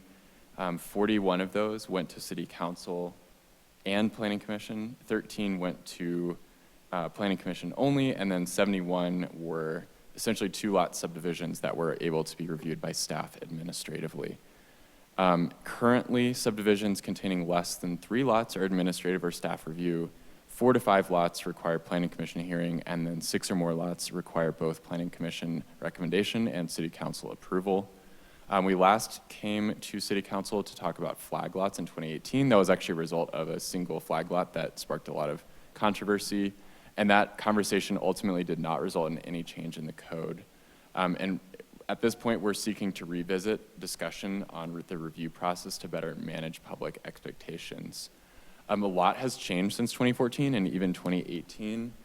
We've gotten a lot more sophisticated in how we engage with the community, including the Let's Talk program, and council and staff have increasingly prioritized meaningful public engagement and clear public information, including the expansion of the Wheat Ridge Speaks letter notice. Our current public hearing requirements have a flaw in that we're asking for public engagement and feedback when it can't impact a decision. Subdivisions are created for uses which are already allowed on the property, and so seeking public input on a plat can be really confusing for the public when the proposed use or development is already allowed by the zoning.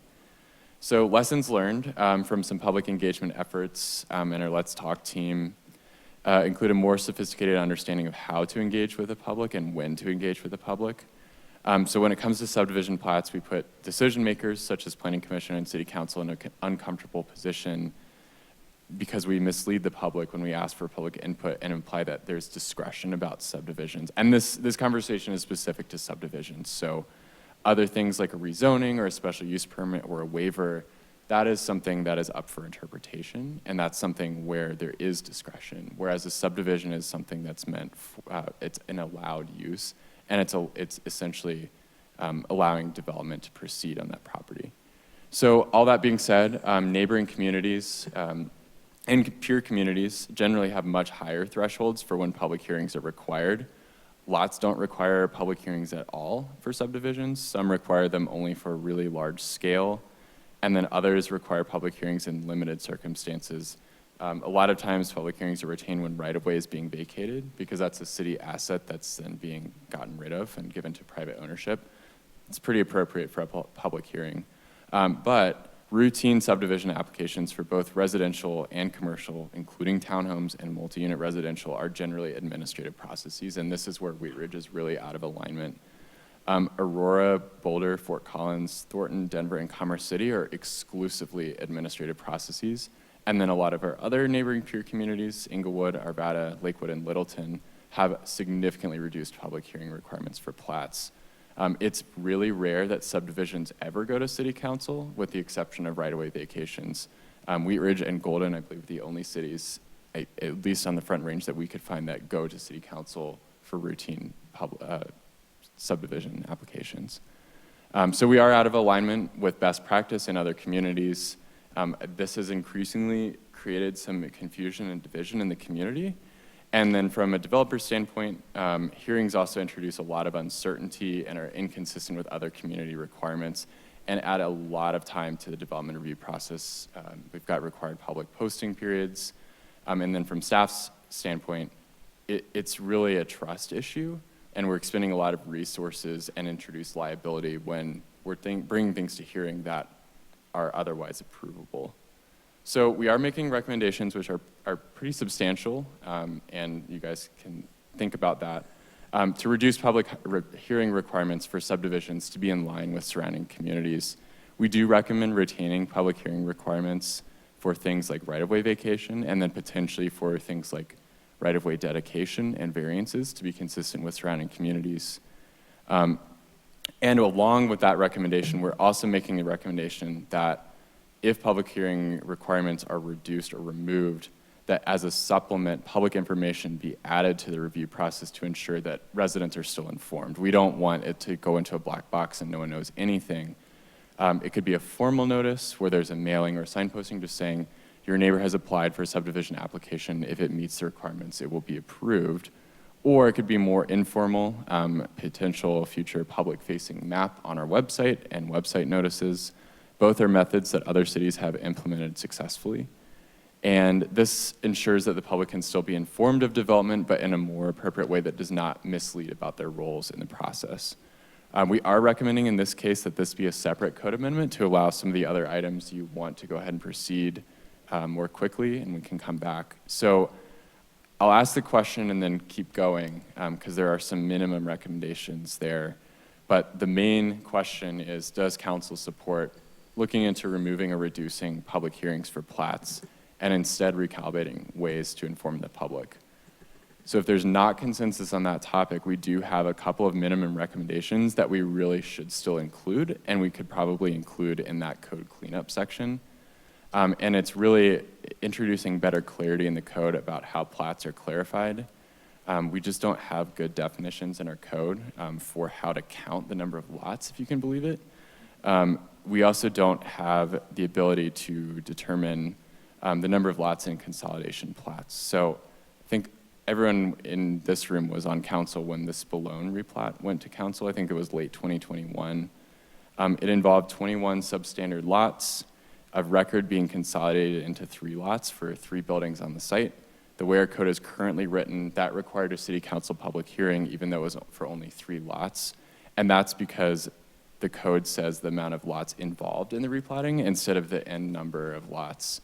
It also was a routine cleanup thing for title, and it still had to go to a public hearing. So we are at a bare minimum saying it's got to be the end number, not the starting number, and clarify which lots are undevelopable, do not count towards that total. And then also, another recommendation we'd like to make at a bare minimum is variances. So Wheat Ridge is the only community that we could find where variances to subdivisions go to council. Those are typically handled by Planning Commission or Board of Adjustment in some cases. We're making the recommendation to Planning Commission to review variances if you're not willing to reduce public hearings across the board. Planning Commission is best equipped to review variances for subdivisions because they already review other discretionary land uses like planned developments. Board of Adjustment is really more for standalone variance requests, but not associated with additional development. Yeah, so I guess going back to the main question, does council support removing or reducing public hearing requirements for plats? Mayor Pro Tem Stites. Thank you, Mr. Mayor. I think Ken, over the years, has kind of said this several times. There's no need to have a public hearing if the public really has no say in what's going to happen, and it can be frustrating for the public. I think back to, was it the Judy Townhomes on 38th, which caused quite a bit of a stir on council, but really the only answer was yes, because everything was met and it was set. The other one was 32nd and Kipling, which was platted, right? And there was a big public outcry, and the other problem is it's quasi-judicial, so we can't talk to the public and really inform them about what's happening because we can't talk to the public about it. So I would definitely support this. It doesn't make a whole lot of sense for us to have public hearings that the public really has no say in what's going to happen. We can vote no, but the end result is going to be, I assume, us getting sued because they met all the requirements. So, and then them building the development with our money. So, I think that we should definitely move forward with this and knock down these public hearings to whatever the bare minimum is. And then I would definitely support, though, because that's one of the only ways the public gets information about this is doing, I think, Scott, you said, formal and informal. I think we should do both and get out the information as much as possible, but we should definitely take it out of our hands because there's no reason for us to be voting on it. Thank you. Councilor Ohm. Thank you, Mayor. My short answer Scott is yes and yes. I agree with it. Having been on the planning commission for 11 years, yeah, it's exactly, you pretty much have to vote, you're compelled to vote yes. And it's frustrating for the citizens to come forward, and it's like, it really kind of is administrative. So having said that, the one thing that I have had a little issue that I think, I don't know, the occurrence that would happen in Wheat Ridge is the number 3, or 4, where it triggers that. And I've always kind of felt that, I don't know why it's a certain number. I feel like the acreage is just as equally as important, so three very, very small lots versus, a certain size of acreage, you know what I'm saying? You could have two, I don't know, two small or two larger acreages, or, the number 3. I feel like there should be another criteria as far as what triggers that public process, so that people don't feel like they're being left out, that it's not just a 3 of any size. But definitely, yes, on both those. I'm very supportive. I think you've gone through this very, very thoroughly. Thank you. Thank you. Counselor Weaver? Yeah, I really appreciate your presentation. I thought that was a great explanation. I agree with what's been said previously by the 2 counselors. Having also been on Planning Commission before this, it's a lot of time that's spent around something that is basically use by right. And so the public comes in and to have an opinion on this, and they don't really have an opinion because it's a use by right issue of the person being able to subdivide. And while I agree with Mr. Ohm around, yes, there's a magic number, but I think the key is what you spoke about, Mr. Culler, of just the notification process and the education process around where people get educated around what's happening in their neighborhood, and their ability to, before these things, either have voice or learn about what's happening in their neighborhood. And I think that's really key as well. So thank you for presenting that, and I agree with all of the things. Thanks. Counselor Dozman? Thank you. Do you have any record of how many subdivisions have failed coming to council?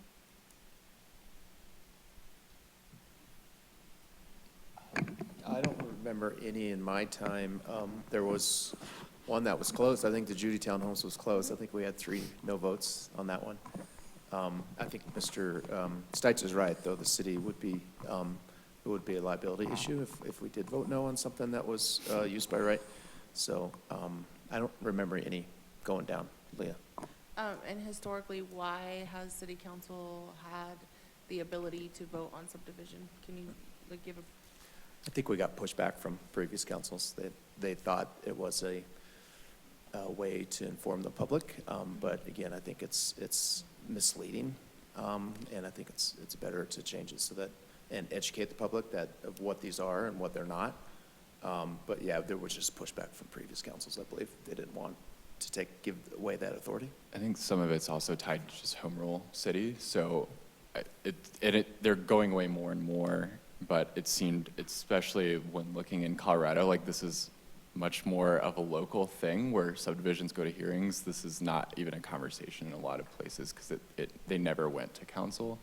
I think it was just kind of a historic remnant from when we became a city of lots of things went to hearings, even routine applications.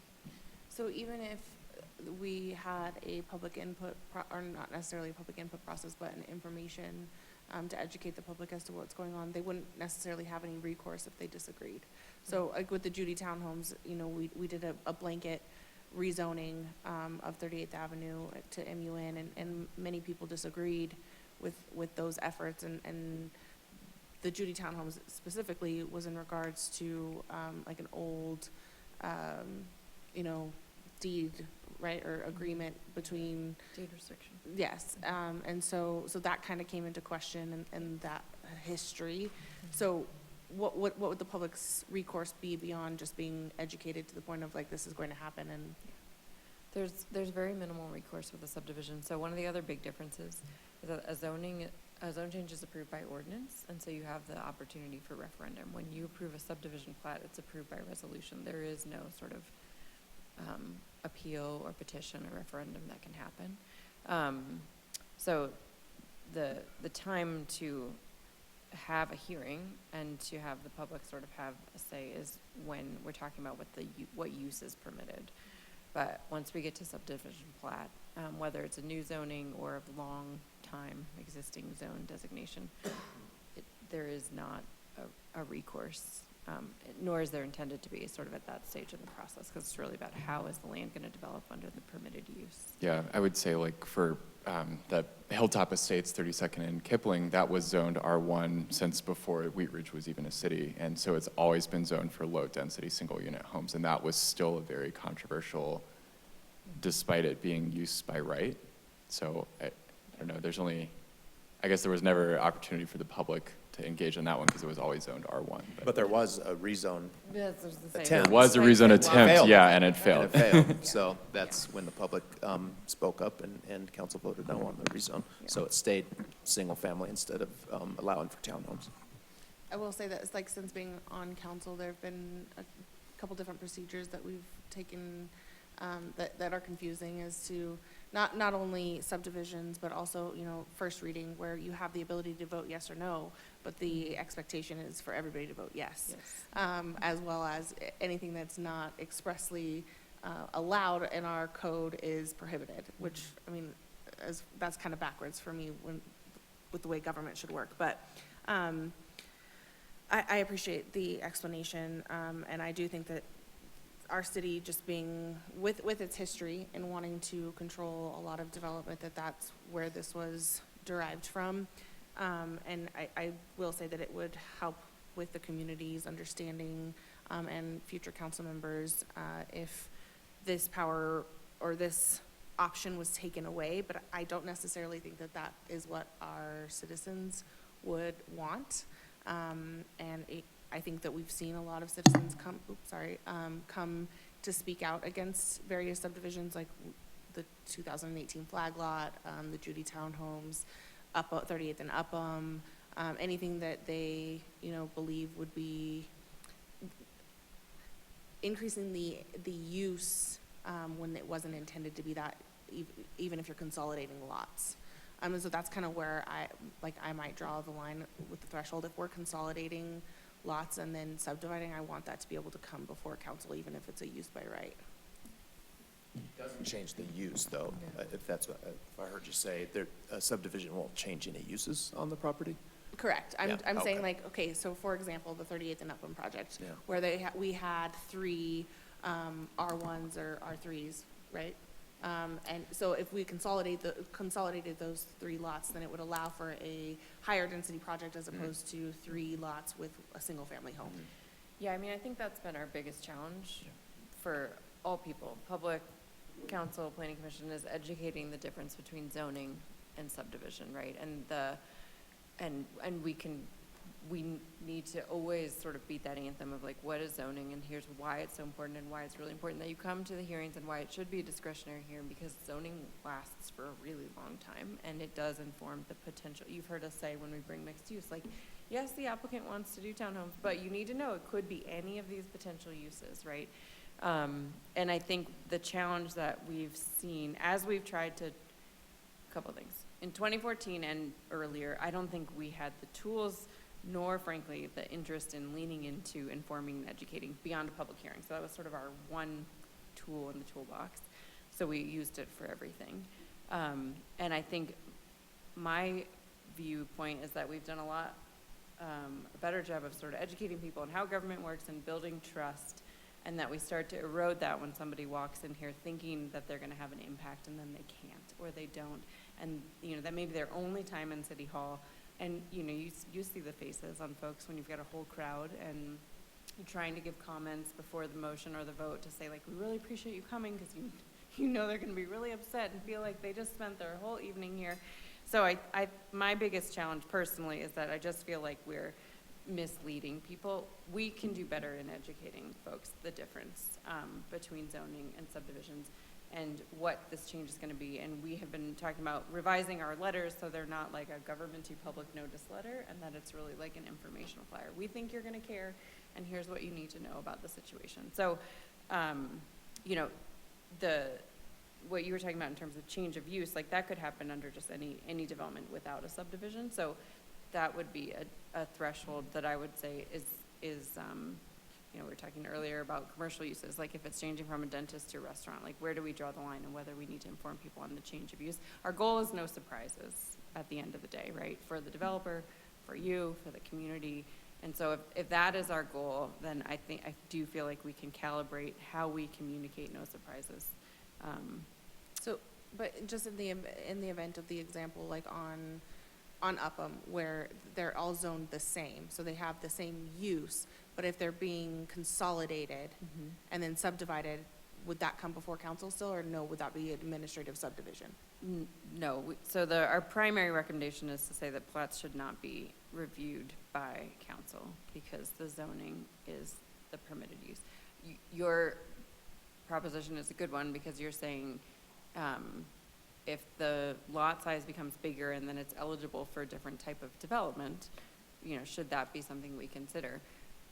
The other side of that coin is just that the zoning already sort of allows that to be the case, so. But only if it's consolidated. Sure. Which, and this is going to get super into the minutia, where we're not taking out the provision that says you cannot consolidate multiple substandard lots for multifamily development unless the predominant surrounding land use is multifamily development. That has been in here forever. That is why East Wheat Ridge has not converted to multifamily development despite being significantly zoned R3. So there are a small handful of properties that would be allowed to consolidate for the purpose of multifamily because of the predominant adjacent land use. So Which Upham would have fallen under that. they did, and that's Yeah. why they were allowed to proceed with the rezoning. Well, try the rezone and try to consolidate. Yeah.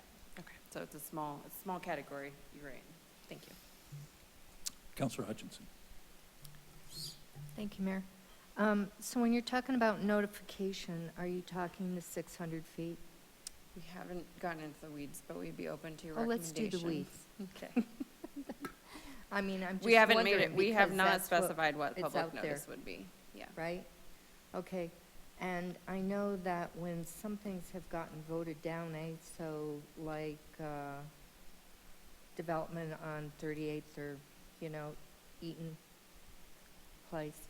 Okay, I asked the developer, are all of these townhomes going to be market rate or any, you know, less than market rate? Oh, no, they're all market rate. And that's what I see is going on with the developers and things. Are we going to ask for developers to do a certain percentage of building that would be more affordable than market rate? Well, that's what the affordable housing strategy was and does recommend. And part of what we're suggesting this evening will go to some of the recommendations in the affordable housing study, but I think Scott's in his memo talks about some next steps, which we're not talking about tonight, but inclusionary zoning, creating a new zone district for R4. That would help with those. But yeah, we'd never had policy around that before, Judy, until we did the affordable housing study. Well, I just heard on the news tonight, City of Denver, the applications for building have gone down because of, you know, asking for, you know, more affordable housing. It's gone down a lot since the last year or so, or whatever. So, anyway. Thank you. Counselor Nosserback? I just am thinking about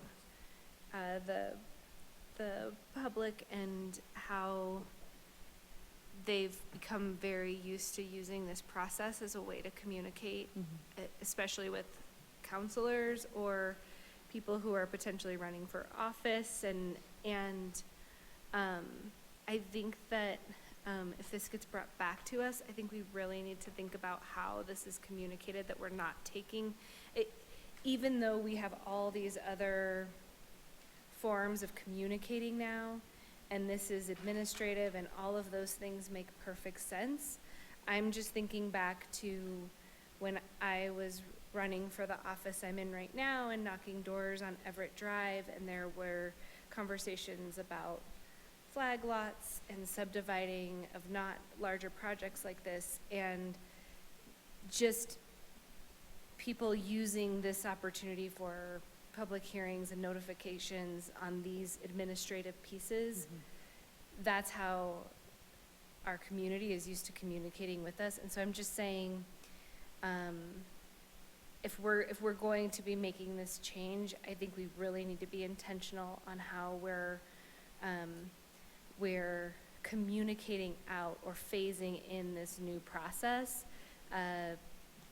because some people are not using Let's Talk, for example. They are still going to plan to do this the same way that they have, and they'll feel like their voice isn't part of this anymore. That's just my 2 cents on this. Thank you. You know, when I think about communicating this, to me, I think it's more of sort of redrawing the legal descriptions of property. It's really a surveying technique on the way we draw legal descriptions and survey lines around a piece of property. So it's really more of a technical exercise than it is it's not a policy question. It's really, you know, does a surveyor have the lines right in this, and do they comply? Sorry, Councilor Weaver. I agree with you. I think it also falls on us as counselors to communicate that when the policy piece is, and the policy piece is in the zoning. And if and so really empowering people to get their opinion out there in that process so that they're not disappointed in this process. And really, And explaining exactly what you just said. yeah, and make them aware that it's really a process by right, you know, that it's a technical requirement in order to bring the property into conformance with whatever the use is.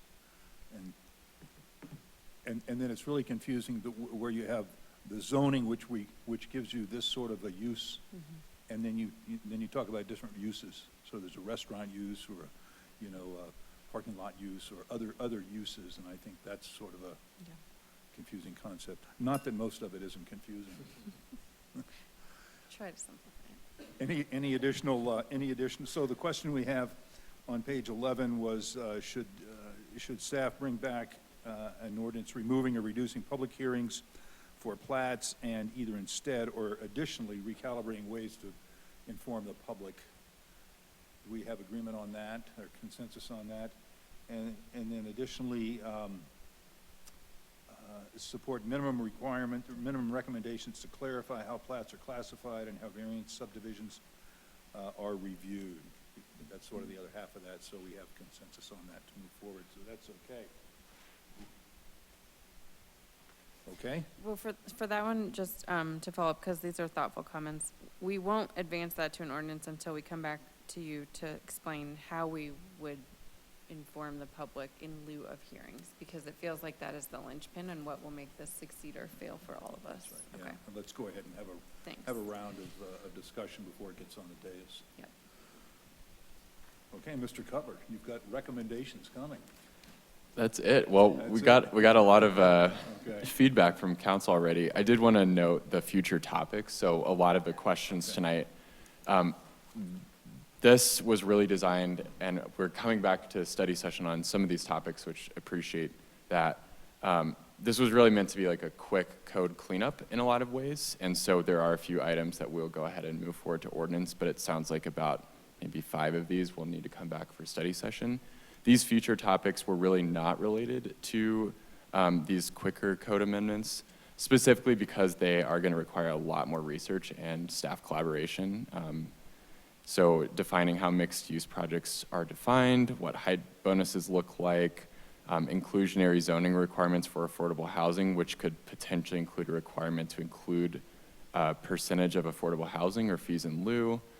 There was talk about an R4 zone district, so all of those topics are going to come back at a separate study session, is my understanding. So not part of the recommendations tonight, but just making you aware. Okay. That's all. Thank you very much, Mr. Cutler. A lot of work going into that memo. Great job. Thank you. You bet. I said, good job, Scott. Okay, good.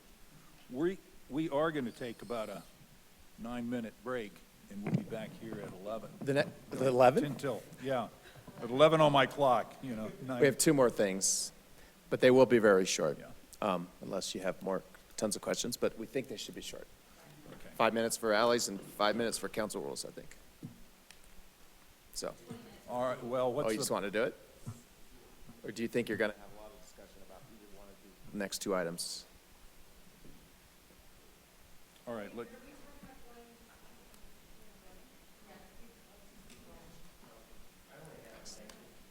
That's what we're worried about. If it's going to be 2 hours of questions, you probably need a break. Okay, thanks. Okay, you want to keep going? Okay. Our next item is the Clean Fleet Retail Delivery Fee Exemption from Sales Tax. Mr. Goff? Thank you, Mr. Mayor. Ally is pulling up the presentation here. We were going to bring this forward with the bag fee discussion that we had, if you remember, and I just paid bag fees today. I just totally forgot about that. At Safeway, I know. She said, "Do you want a plastic bag?" I said, "Why are you asking?" It's like, "Oh, because I have to pay for it."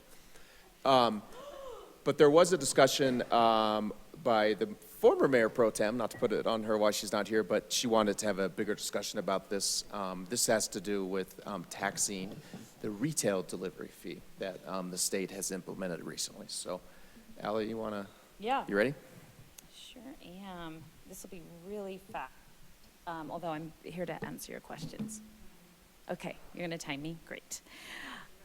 So yeah, the Clean Fleet Retail Delivery Fee. I put a presentation together just because it keeps me on track. So any customer, effective July 1 of 2022, any customer ordering items that are subject to sales tax, like restaurant deliveries or online shopping, applicable groceries, etc., and are delivered by motor vehicle are now charged a 27-cent retail delivery fee. Again, this went into effect last July.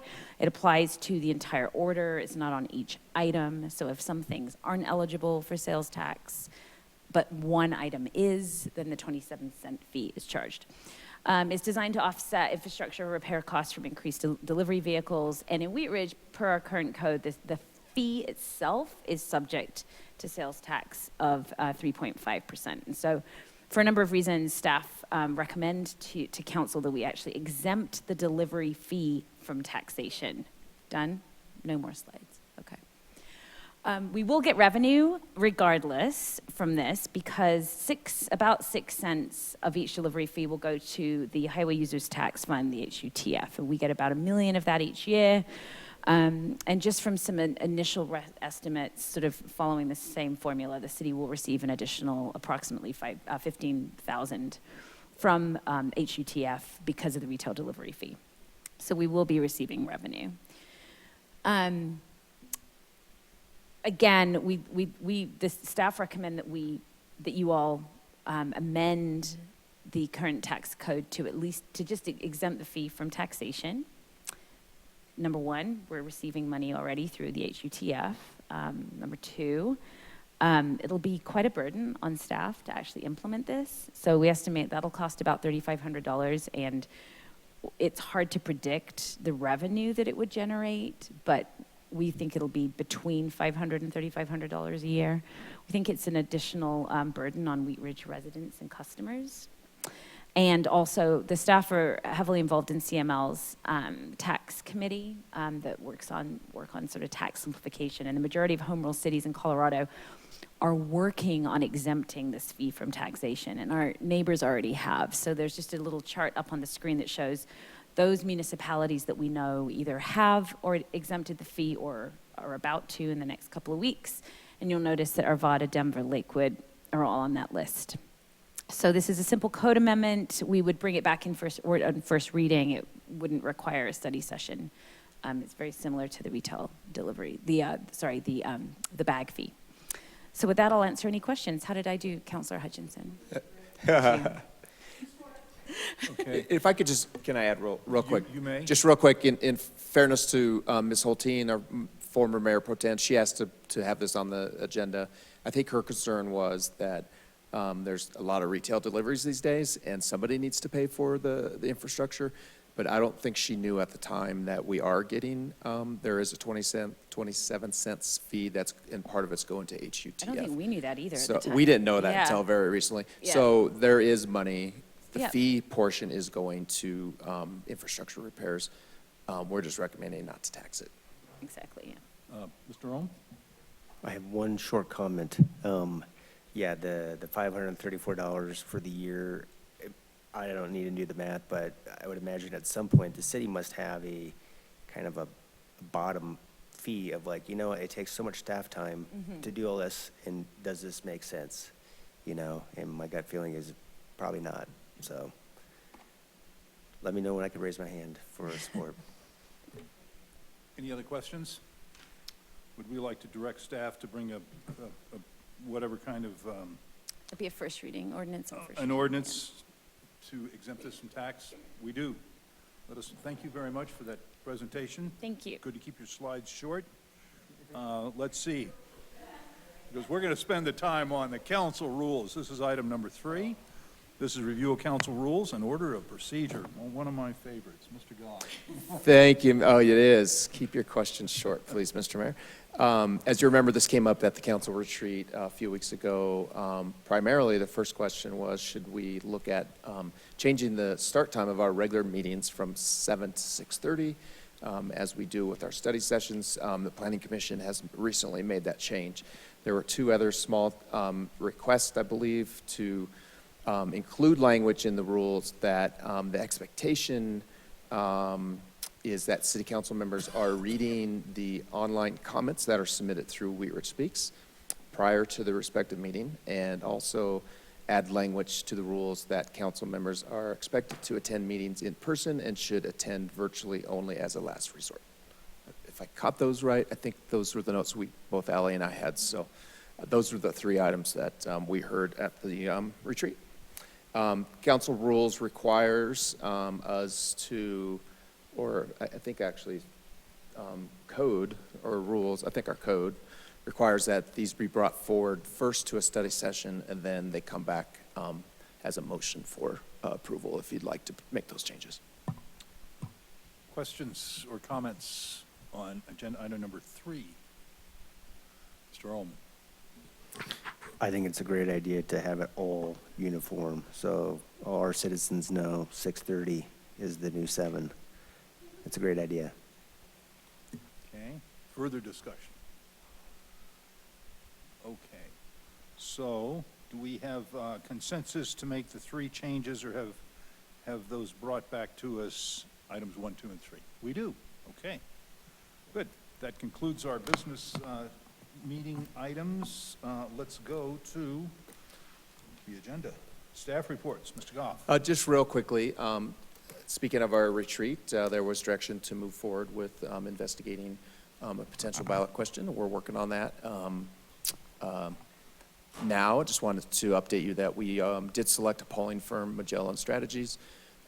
We have a meeting with them this Friday, to start talking about some polling questions. We'll bring that back to City Council soon, before those go out, of course. But so that's moving forward. Just want to give you a heads up on that.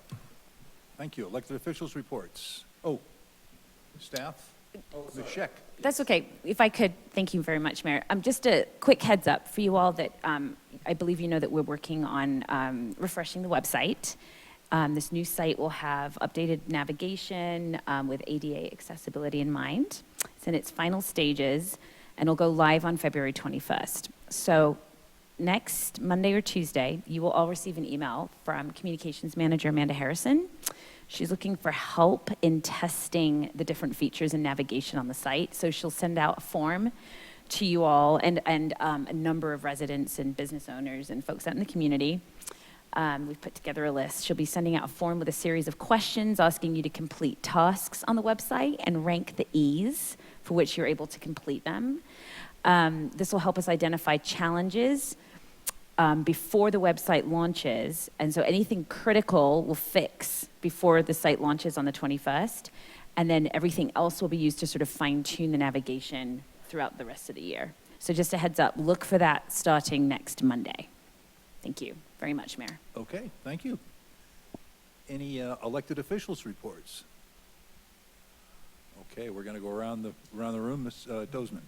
Thank you. I just wanted to say that I saw former Chief of Police Dan Brennan this weekend at a wrestling tournament, and he wanted to extend my hellos to everyone and say that he misses us, but I think he's really enjoying retirement. I got to see some of his family, so just wanted to pass on his good greetings. And then I also wanted to let the public know about a fun event this weekend called Galentine's Wine, Women, and Wellness. It's this Saturday at Vantage Salon from 2 to 3:30. At which the address is 6390 West 44th Avenue. You can sign up via Facebook, and then you can also find it on the Local Works website. So it has several community partners, including Vantage Salon, Chibo Meals, Sweet Ridge Studios, Local Works, and Wild and Precious Optimal Living, which is actually a chiropractor here in Wheat Ridge that my children have gone to, and they offer wonderful care. So if you want to support businesses and meet women prior to Valentine's, I highly suggest that event. Thank you. Councilor Hutchinson. I also saw today's Sandalwood Rehab was on TV. They had a little session on there interviewing a 90-year-old man who is a baker, and he makes banana bread there. And he's worked there for several years, and when we did have a snowstorm, he needed to get there. And so the way that he got there, he was the only baker who showed up. He called the police, and he got a ride. So, All right. 90 years old, he's still working, and apparently makes good banana bread. Good. And one other thing, something to look forward to, 42 days until spring. Okay. Thank you. Councilor Noslerback. Just a shout out to our awesome community in Wheat Ridge. At Wilmore Davis, just in an effort to start to make the transitions a little bit easier and start building some communities with the new schools that students will be transitioning to. Stevens Elementary hosted Wilmore Davis for a talent show last week, and it was so fun. And so many of the kids that were just upset that they were having to leave their school were at the new school, and they were like, this stage is so awesome, and they were thinking that the facility was really cool. So, our community is awesome and really figures out a way to heal quickly. So I'm proud of everybody. And then one other thing that's awesome about Wheat Ridge is my daughter and I were at Out of Step Clay, because we're both taking pottery there now. And my daughter dropped her cell phone, that I can't believe she has one, in the parking lot, but we didn't know where she dropped it. We had just lost it. And I got a random email from Paige at Local Works who said the owner of Wheat Ridge Cyclery had reached out and saw that it had my daughter's last name on it and reached out to me. And I just think it's amazing that we're talking about all the business and how busy the city is, but we're just still such a small town. And my kid got her phone back, and she got her privileges back yesterday after a couple of weeks. But anyway, thanks. I love you, Wheat Ridge, so much. Resilient and friendly. Terrific. Mr. Stites? Just a shout out to Mestizo Brewing Company. We had our business district meeting there the other day, and they were wonderful hosts. They're a fantastic Wheat Ridge family and Color Strand family. So looking forward to their ribbon cutting in a couple weeks. Thank you. Terrific. Councilor Ohm? Thank you. Yeah, let me know when that's going to come about, because I had a good chat with Ryan, the owner. I have a question for Allie. Is it possible that we could get some type of, I don't know if it's going to be a meme or something, just about how some of that criteria for the web, just to be informed. The ADA? Yeah, just to Absolutely, just to kind of be yes. informed. Yes. Like, if I does it apply to like governments? Does it apply to all businesses? Does it apply to people that are politicking? I don't know. Certainly, Mayor, I won't take time tonight, but I think this would be a really good Okay. update. Amanda's providing one to our executive management team next Okay. week, and then we can transition into a broader update. I think it's a great topic for general knowledge. I've been approached about my website at the business, and is it ADA compliant? And I said, well, I know about, slopes. Wheelchair slopes, but not websites. So yes, if there's a presentation there, I think that'd be great.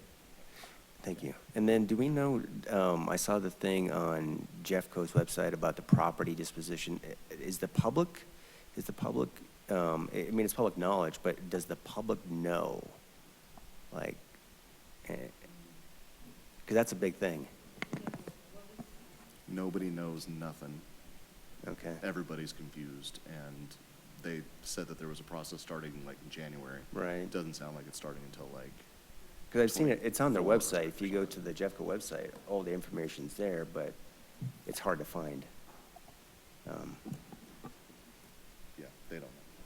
Nobody Okay. knows. I think I saw something either in the transcript or the Gazette about Jeffco. I sent you an email too, I think last Yeah, I week, saw that the too. school district sent out. I was not aware of it. I knew. That's the first something we heard too, yeah. Yeah. But they're setting the process up. Yeah, Okay. it's later than they expected. All right. Thanks, everyone.